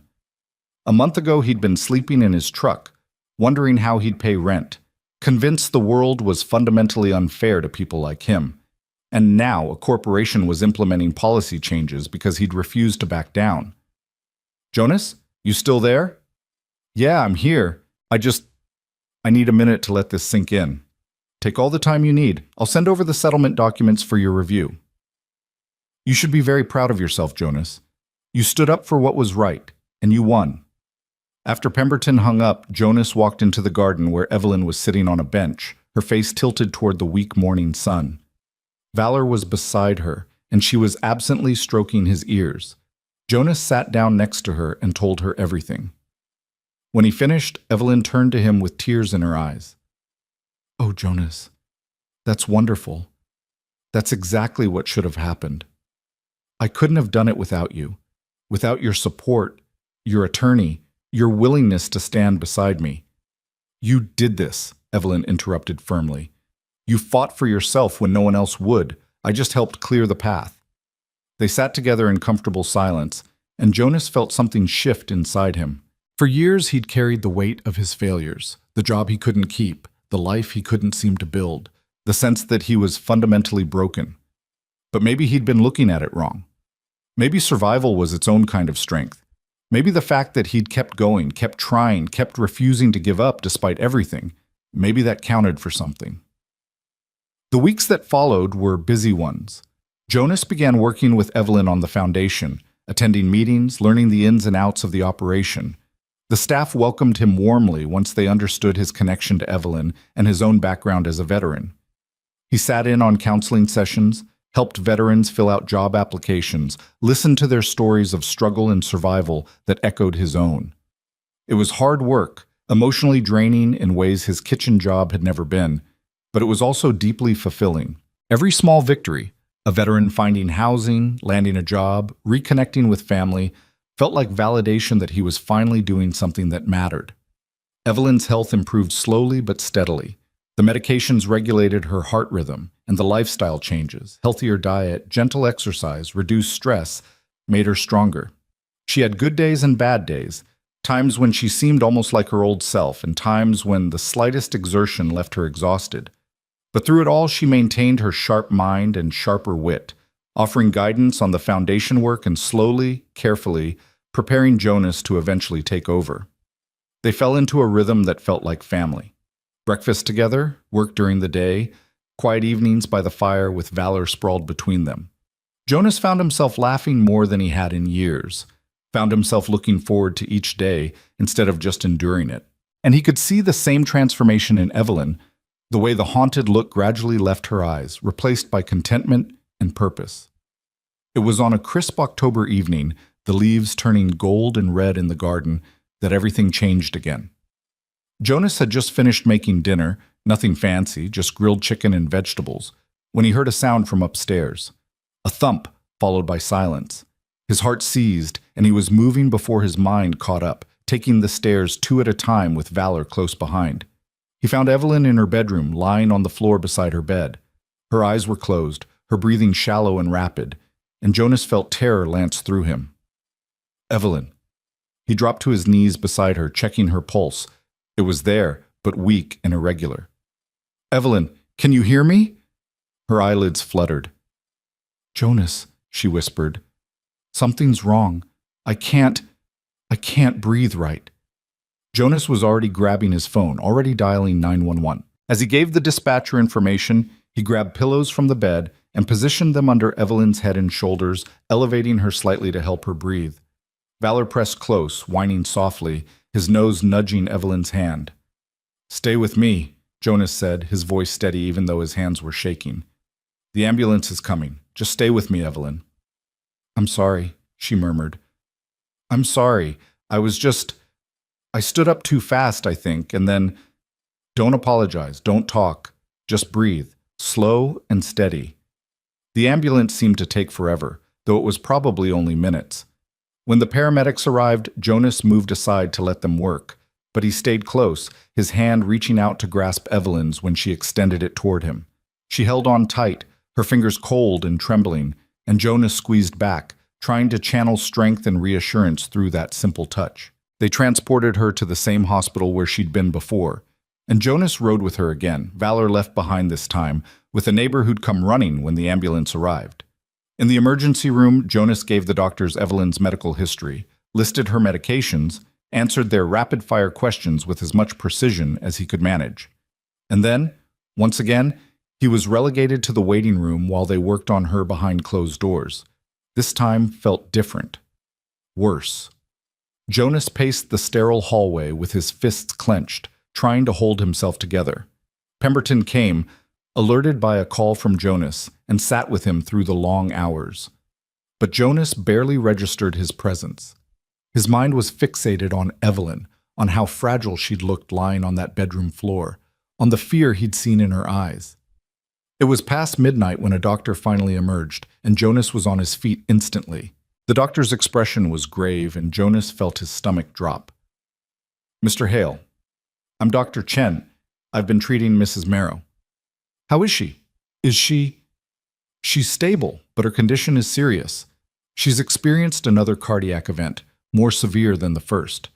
We've had to use more aggressive interventions to stabilize her rhythm, and her heart is showing signs of significant damage. Dr. Chen paused, choosing his words carefully. I won't sugarcoat this. Mrs. Marrow's heart is failing. We can manage it with medication and monitoring, but the reality is that each event weakens it further. She may have months or she may have years. There's no way to predict with certainty. Jonas felt the floor tilt beneath him. Can I see her? She's sedated right now, but yes, she's in ICU, room 4. I should warn you, she's on a ventilator to help her breathe. It looks frightening, but it's temporary while her heart recovers enough to do the work on its own." Jonas nodded numbly and made his way to the ICU. When he entered Evelyn's room, he had to stop in the doorway and steady himself. She looked so small in the hospital bed, dwarfed by machines and tubes and monitors. The ventilator pushed air into her lungs with a mechanical rhythm that sounded too loud in the quiet room. Her silver hair was spread across the pillow, and her face was pale, almost translucent in the harsh fluorescent light. Jonas pulled a chair close to her bed and took her hand. It was cool and limp, unresponsive, and he had to blink back tears. "I'm here," he said quietly, even though she couldn't hear him. "I'm right here, Evelyn. You're not alone." He stayed there through the night, dozing fitfully in the chair, jerking awake whenever a monitor beeped or a nurse came in to check vitals. By morning, his back ached and his eyes burned with exhaustion, but he didn't leave. He couldn't. Around 9 in the morning, Evelyn began to stir. Her fingers twitched in Jonas's hand, and her eyelids fluttered. A nurse came in immediately, checking monitors, and then called for the doctor. They extubated her carefully, removing the breathing tube, and Evelyn coughed and gasped as her lungs remembered how to work on their own. "Easy," the nurse said gently. "Slow breaths. You're doing great, Mrs. Marrow." When Evelyn's eyes finally opened and focused on Jonas, he saw recognition there, and relief. She tried to speak, but her throat was too raw from the ventilator.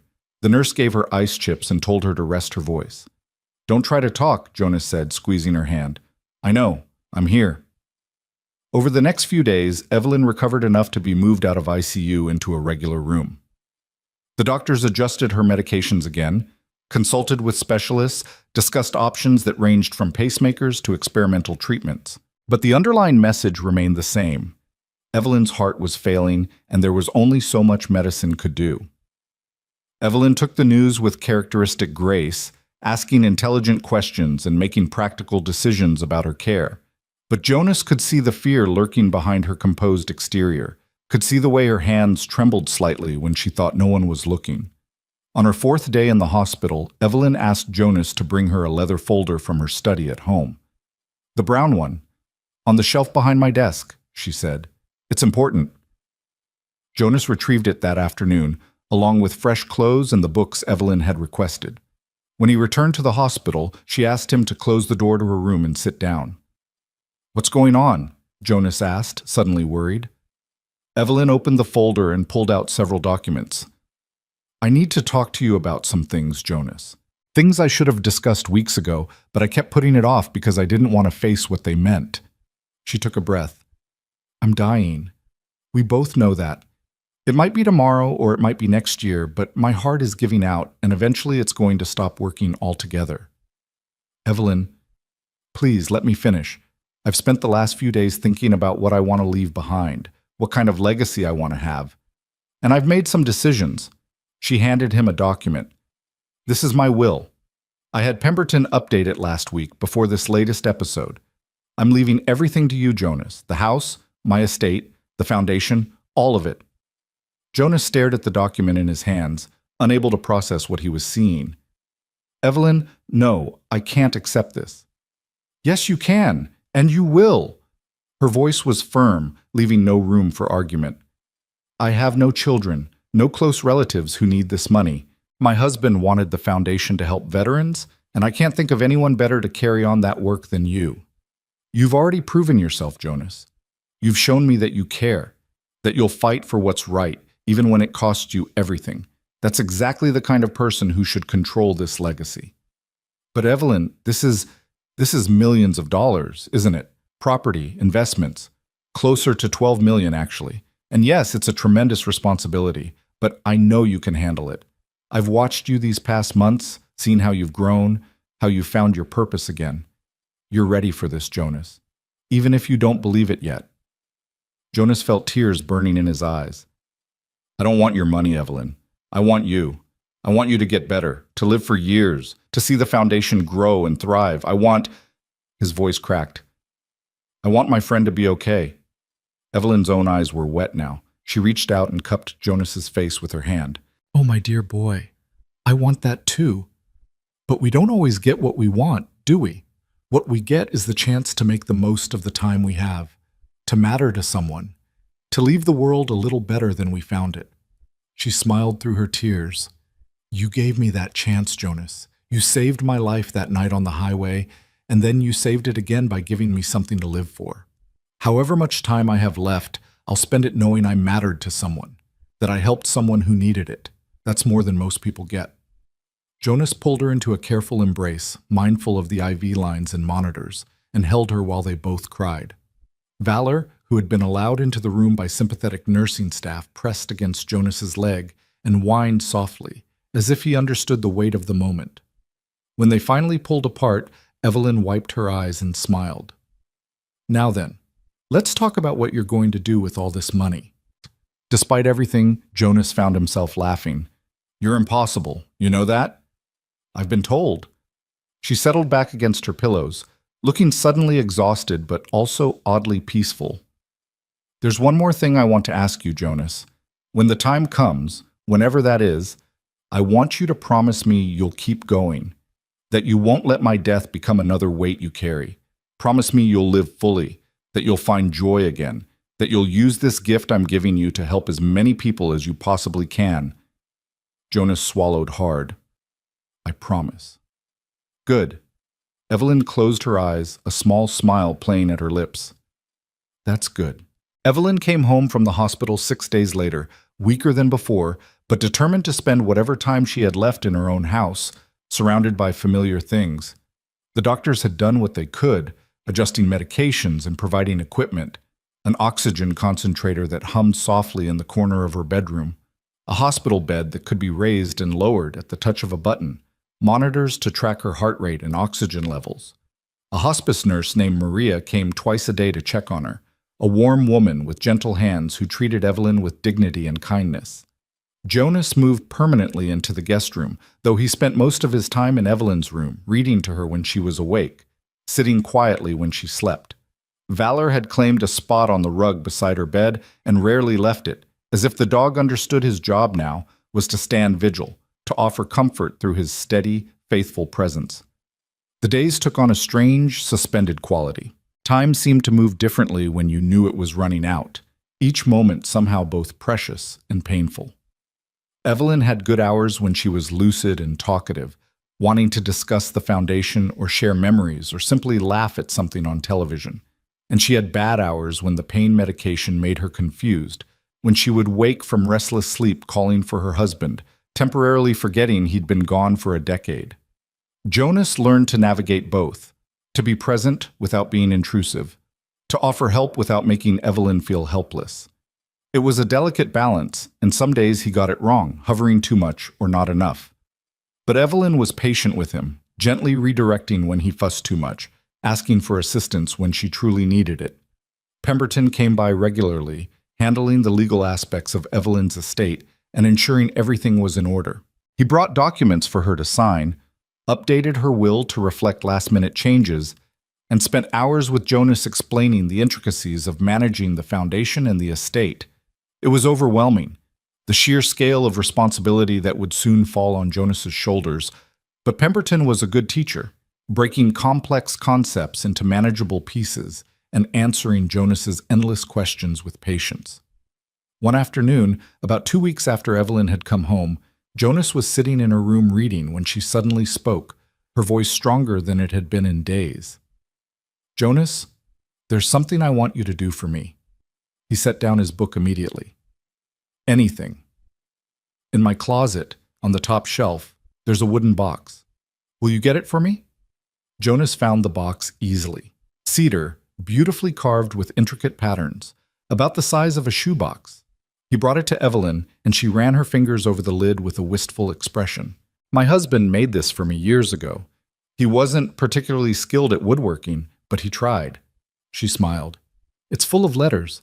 Letters we wrote to each other during his deployments, before we were married. I haven't looked at them in years, but I'd like to read some now. Would you read them to me? My eyes aren't what they used to be, and I get tired so quickly. Jonas opened the box. Inside were dozens of letters, yellowed with age, some in elegant cursive handwriting, others in a more masculine scrawl. He picked one at random and began to read.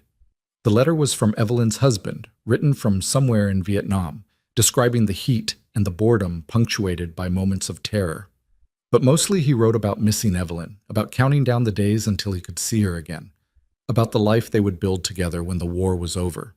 His words were simple but profound, filled with a love that transcended distance and danger. Evelyn listened with her eyes closed, tears slipping down her cheeks. When Jonas finished, she was quiet for a long moment. "He was a good man," she said finally. "We had 42 years together, and it still wasn't enough. I don't think any amount of time would have been enough." "Tell me about him," Jonas said. "Tell me everything." And she did. For the next several hours, Evelyn shared stories about her late husband, how they'd met at a dance, how he'd proposed during a rainstorm, how they'd struggled and laughed and built a life together. She told Jonas about the foundation, how her husband had started it with almost nothing, working tirelessly to help veterans who'd been forgotten by the system that had sent them to war. She told him about her husband's death, how peaceful it had been, how he'd held her hand and told her he'd loved every moment of their life together. "That's what I want you to find, Jonas," Evelyn said, her voice growing tired. "Someone to love like that. Someone who makes every moment worthwhile. Don't spend your life alone just because you're afraid of losing people.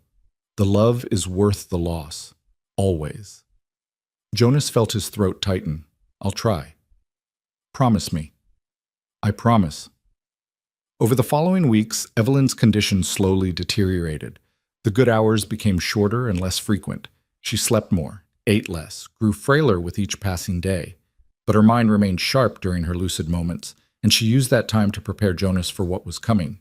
She introduced him to key members of the Foundation's board, making it clear that Jonas would be taking over her role.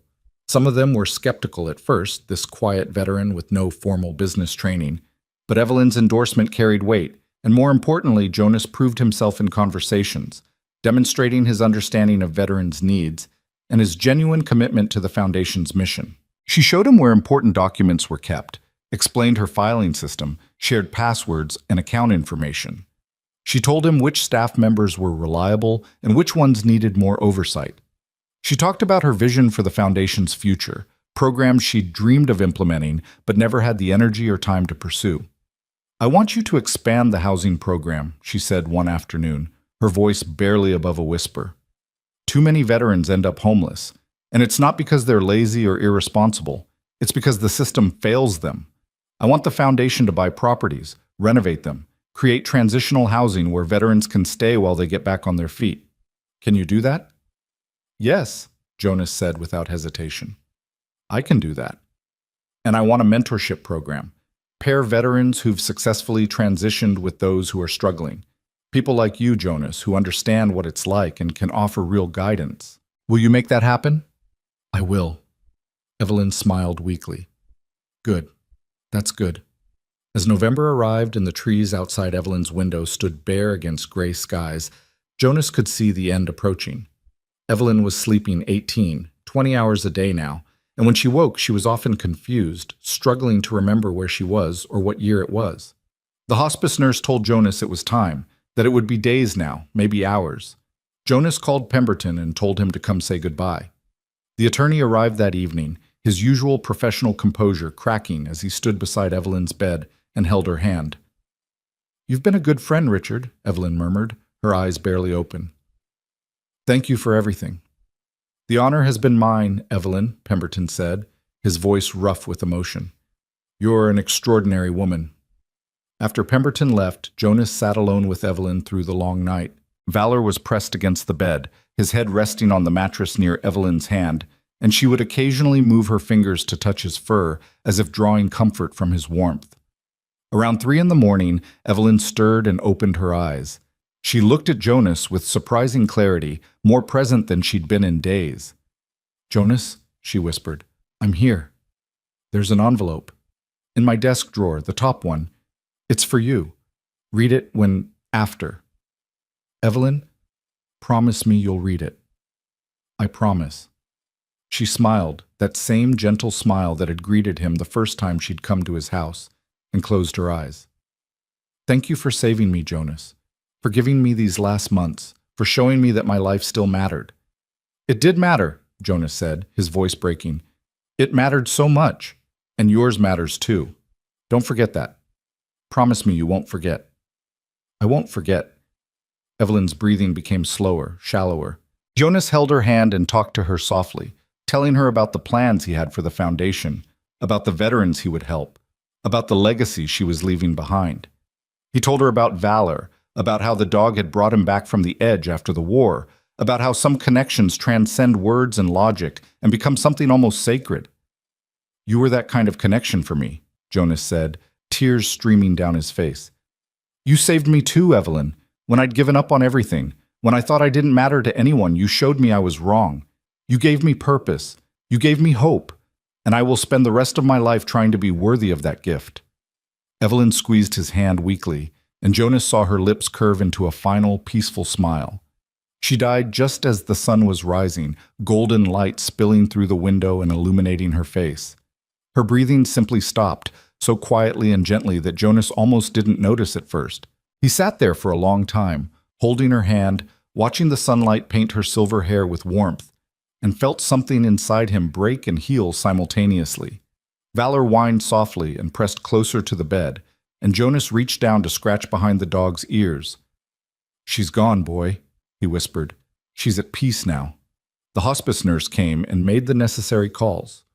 The funeral home arrived to take Evelyn's body, and Jonas stood on the porch with Valor and watched them drive away, feeling hollowed out and strangely calm at the same time.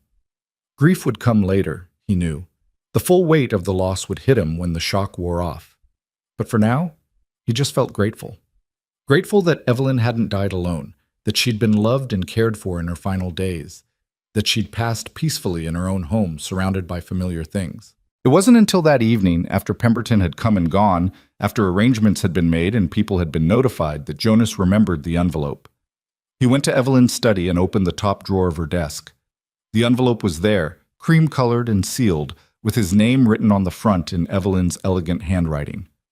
Jonas sat down in her chair and opened it carefully. Inside was a letter, several pages long, and a smaller sealed envelope with instructions not to open it until after the funeral. Jonas began to read. The letter started with practical matters. Reminders about account numbers, instructions for accessing various files, names of people Jonas should contact. But then it shifted into something more personal. By the time you read this, I'll be gone, Evelyn had written. And while I know you'll grieve, I want you to remember that my death isn't a tragedy. I lived a long, full life. I loved deeply and was loved in return. I made a difference in the world, however small. And at the very end, I had you, a friend who made my final months meaningful and joyful. I couldn't have asked for more. I know you'll feel burdened by what I've left you. $12 million, a house, a foundation. It's an overwhelming responsibility, especially for someone who spent the last few years just trying to survive. But Jonas, I didn't choose you because I thought you needed charity. I chose you because I knew you would use these resources wisely, that you would honor my husband's legacy and actually help people instead of just managing assets. You're stronger than you know, braver than you believe, more capable than you've given yourself credit for. The man who pulled me from that burning car, who stood up to Curtis Blaine, who sat with a dying woman through her last nights, that man can do anything he sets his mind to. The enclosed envelope contains information about a property I purchased 6 months ago, before we met. It's a restaurant, closed now, abandoned but with good bones. I'd always thought about renovating it, turning it into something special, but I never had the energy or vision for it. I want you to have it, Jonas, not to run as a traditional restaurant, but as something new, something that serves a purpose beyond profit. I trust you to figure out what that purpose is. You'll know when the time is right. Live well, my dear friend, love fully, find joy in unexpected places. Help as many people as you can, and don't let my death become another burden you carry. I died happy, surrounded by love, knowing my life had meaning. That's all anyone can hope for. With all my love and gratitude, Evelyn. Jonas read the letter 3 times, tears blurring his vision, before he finally set it down. He didn't open the second envelope. That could wait until after the funeral, as Evelyn had instructed. For now, he just sat in her chair, in her study, and let himself feel the full weight of what had happened. He'd lost a friend. He'd gained a fortune. He'd been given a responsibility that terrified him and a trust that humbled him. And somehow, impossibly, he felt ready for it. Evelyn's funeral was held on a cold November morning, the sky heavy with clouds that threatened snow. The service was at a small church on the edge of town, and Jonas was surprised by how many people came. Veterans Evelyn had helped through the foundation, staff members and board members, people from town who'd known her for decades, even some of Curtis Blaine's former victims who'd heard about Evelyn's role in bringing him to justice. Jonas sat in the front pew with Valor at his feet. The church had made an exception for the service dog, and listened as people shared memories of Evelyn. They talked about her generosity, her sharp wit, her unwavering commitment to helping those in need. They talked about her late husband and the love story that had inspired the foundation. And several people mentioned Jonas, talking about how Evelyn had spoken of him in recent months, how proud she'd been of the man he was becoming. When it was Jonas's turn to speak, he stood at the podium and looked out at the assembled crowd. He'd prepared remarks, but they seemed inadequate now, too formal and distant. So he set his notes aside and spoke from the heart. "I met Evelyn Marrow on the worst night of my life," he began. "I'd just been fired from my job for doing the right thing. I was broke, alone, and convinced the world was a fundamentally unjust place. And then I saw her car on fire, and something in me said I had to help. I didn't think about it. I just acted. What I didn't know then was that I wasn't just saving Evelyn's life, she was saving mine too. Over the months that followed, she gave me more than money or opportunity. She gave me something I'd lost a long time ago. She gave me hope. She showed me that one person really can make a difference, that standing up for what's right matters even when it's hard, that connections between people can heal wounds we thought were permanent. Evelyn used to tell me that my life mattered, that I mattered, and for a long time I didn't believe her. But she kept saying it, kept showing me through her actions and her faith in me, until finally I started to believe it too. That's the gift she gave me. Not the inheritance or the foundation or the house, but the belief that I had value, that I could contribute something meaningful to the world. I promise you, Evelyn, wherever you are, I won't waste that gift. I'll use everything you've given me to help as many people as I possibly can. I'll build the programs you dreamed of. I'll expand the foundation until it reaches every veteran who needs help. And I'll try every single day to be the man you believed I could be. Thank you for saving my life. Thank you for being my friend. Thank you for showing me what love and generosity and purpose look like. I'll miss you every day, but I'll also carry you with me in everything I do. Your legacy will live on, I promise you that." Jonas's voice cracked on the last words, and he had to pause to compose himself. When he looked up, half the church was in tears. After the funeral, after the burial in the cemetery next to Evelyn's husband, after the reception where people shared more stories and offered condolences, Jonas finally went home, to Evelyn's house, which was his house now, though it would take time before it felt that way. He sat in the study with Valor at his feet and opened the second envelope. Inside was a deed to a property on Main Street, along with photographs and an architect's report. The building had once been a restaurant called Murphy's, a local institution that had closed 5 years ago when the owner retired. It was a large space with an industrial kitchen, a dining room that could seat 100, and an apartment above where the owner had lived. There was also a note in Evelyn's handwriting. This could be something special, a place where people who need a second chance can find one. Use your imagination, Jonas. Use your heart. I know you'll create something beautiful. Jonas studied the photographs, seeing past the peeling paint and broken windows to the potential underneath, and slowly an idea began to form. Over the next 6 months, Jonas threw himself into work. He officially took over as director of the Marrow Veterans Foundation, implementing the programs Evelyn had envisioned and creating new ones. The housing initiative launched with the purchase of 3 properties that were converted into transitional housing for homeless veterans. The mentorship program paired 50 veterans in its first year, with success rates that exceeded everyone's expectations. But Jonas's passion project was the restaurant. He hired contractors to renovate the building, working closely with them to preserve its character while modernizing the kitchen and facilities.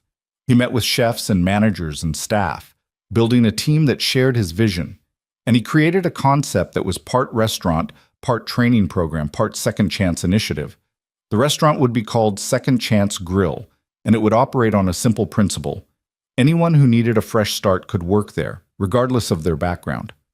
Veterans struggling with PTSD, people coming out of prison, individuals recovering from addiction, anyone who'd been knocked down by life and was trying to get back up, they would all have a place at Second Chance Grill. Staff would receive training in culinary skills, customer service, and basic business operations.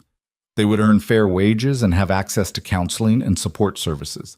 And they would work in an environment that valued their humanity over their past mistakes, that recognized everyone deserves a chance to prove themselves. The menu would feature simple, honest food, the kind of comfort food Jonas had cooked at the grill where he'd worked for Curtis, but elevated with better ingredients and more care. Burgers and sandwiches and daily specials, affordable prices, generous portions. Nothing fancy or pretentious, just good food served by people who understood what it meant to be hungry in more ways than one. Jonas poured his energy and a significant portion of Evelyn's inheritance into the project. He worked alongside the contractors, painting walls and installing equipment. He taste-tested menu items and designed the dining room layout. He interviewed potential staff members and listened to their stories, seeing his own struggles reflected in their faces. The town watched the transformation with interest and skepticism. Some people praised Jonas's vision, but others whispered that he was naive, that a restaurant staffed by troubled people would never succeed, that he was wasting Evelyn's legacy on a foolish experiment. Jonas didn't let the criticism deter him. He'd learned from Evelyn that doing the right thing often meant going against popular opinion, that real change required taking risks others weren't willing to take. On a warm Saturday in June, almost exactly 1 year after the night Jonas had pulled Evelyn from that burning car, Second Chance Grill opened its doors for the first time. The line stretched around the block. People came from all over town, some curious, some supportive, some there just because they'd heard the food was good. Jonas worked the floor, greeting customers and introducing them to the staff, sharing the story behind the restaurant and the foundation that supported it. He told them about Evelyn, about her vision and generosity, about how one act of kindness on a stormy night had led to all of this. The kitchen hummed with activity, the staff working together with surprising efficiency. There were mistakes, of course, orders that took too long, dishes that didn't come out quite right. But customers were patient and forgiving, and by the end of the night, Jonas knew they'd succeeded in creating something special.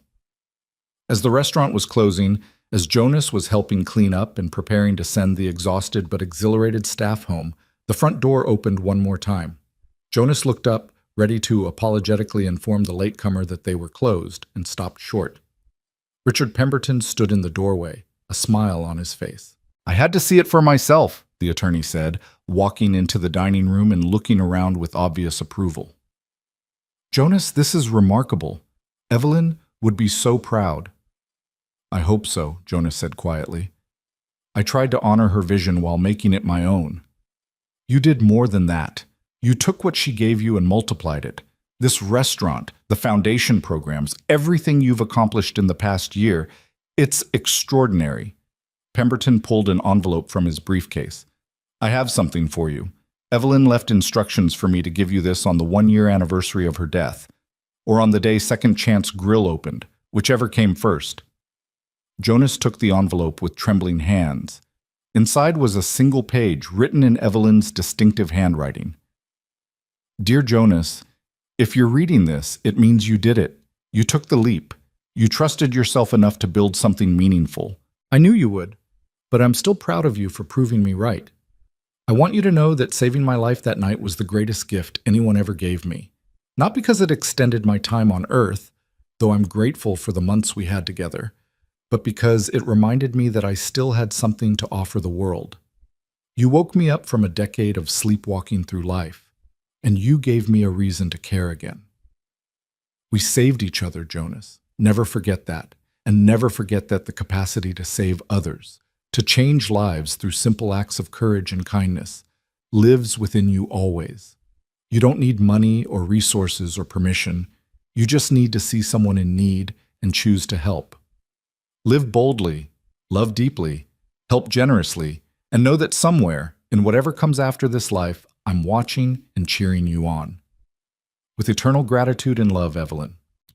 Jonas read the letter twice, tears streaming down his face, and then carefully folded it and put it back in the envelope. He looked around the restaurant, at the clean tables and polished floors, at the photos on the wall of the veterans and staff members who'd found new purpose here, at Valor sleeping peacefully in the corner, and felt something settle inside him. This was it. This was what his life had been leading toward. Not the war, not the struggle, not the pain and loss and endless grinding survival. All of that had been preparation for this moment, for this purpose, for the chance to take his own second chance and use it to give second chances to others. The town's reaction to Second Chance Grill evolved from skepticism to support over the following months. As people saw the restaurant succeeding, as they met the staff and heard their stories, as they experienced the genuine warmth and care that permeated every aspect of the operation, attitudes shifted. Local businesses started partnering with the restaurant, offering jobs to staff members who'd completed their training. Churches and community organizations began referring people who needed help. And veterans from across the region heard about the place and came, sometimes for a job, sometimes just for a meal, and a conversation with people who understood. Jonas's life transformed completely. He was no longer the forgotten veteran struggling to make rent, no longer the man who felt invisible and worthless. He was a community leader, a respected businessman, someone people turned to for guidance and support. He sat on boards, spoke at events, represented the foundation at conferences, and through it all he remained grounded in the lessons Evelyn had taught him, that real wealth wasn't measured in dollars, but in lives touched, that power was meaningless without compassion, that success meant lifting others up rather than climbing over them. He also, slowly and cautiously, opened himself up to the possibility of connection in other ways. He went on a few dates, awkward at first, but gradually more comfortable. He made friends beyond professional acquaintances, people he could laugh with and confide in. He let himself be vulnerable, let people see the parts of him that were still healing, still struggling, still learning how to be fully human after years of just surviving. Valor remained his constant companion, aging gracefully, but still as loyal and intuitive as ever. The dog became a fixture at Second Chance Grill, greeting customers and offering comfort to staff members who were having rough days. Children loved him, and adults found his calm presence soothing. More than once, Jonas watched someone having a difficult moment sit down on the floor and bury their face in Valor's fur, drawing strength from the dog's patient acceptance. 3 years after Evelyn's death, Jonas stood in the dining room of Second Chance Grill on a busy Saturday night and looked around with quiet satisfaction. Every table was full, the staff moved with practiced efficiency, laughter and conversation filled the air.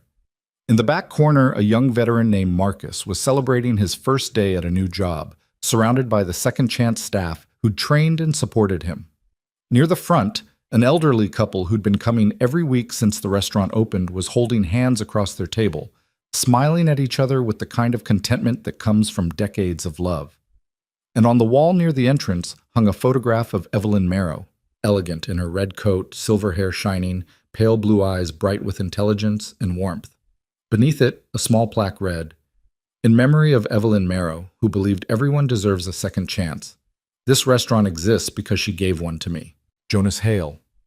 People often stopped to read the plaque and look at the photograph, and sometimes they would ask Jonas about her.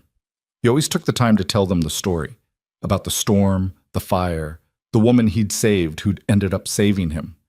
He told them about Evelyn's generosity and vision, about her late husband's foundation and the work they continued to do. And he told them that one act of courage, one moment of choosing to help when you could just as easily walk away, could ripple out in ways you could never imagine. "That's what Second Chance Grill is about," Jonas would say. "It's about believing that every person you meet, no matter how broken or lost they seem, has the potential for redemption and transformation. It's about choosing to see people's humanity instead of their mistakes. And it's about understanding that sometimes the person you're saving is actually saving you." As Jonas stood there that Saturday night, watching his restaurant thrive and his staff flourish, he felt Evelyn's presence as clearly as if she were standing beside him. He could almost hear her voice, proud and warm, telling him he'd done well, that he'd honored her legacy and created something beautiful. And Jonas knew, with absolute certainty, that she was right. The storm that had brought him and Evelyn together had been devastating and terrifying. But from that darkness had come light, purpose, and connection, and the kind of transformation that only happens when two broken people find each other at exactly the right moment and decide to heal together. He'd saved her life. She'd saved his. And together they'd created something that would go on saving lives for years to come. That was the gift they'd given each other. That was the legacy that would endure. And that was the story that stunned the whole town, not because of the money or the inheritance or the dramatic rescue, but because it proved something people desperately needed to believe: that kindness matters, that courage counts, that one person really can make a difference in the world, and that sometimes the hardest storms lead to the most beautiful dawns. Jonas Hale had started that terrible night as a man who'd lost everything, but he'd ended it as a man who'd found everything that truly mattered, and he would spend the rest of his life making sure that gift, that second chance, reached as many people as possible, because that's what Evelyn would have wanted, and because that's what love, real love, looks like.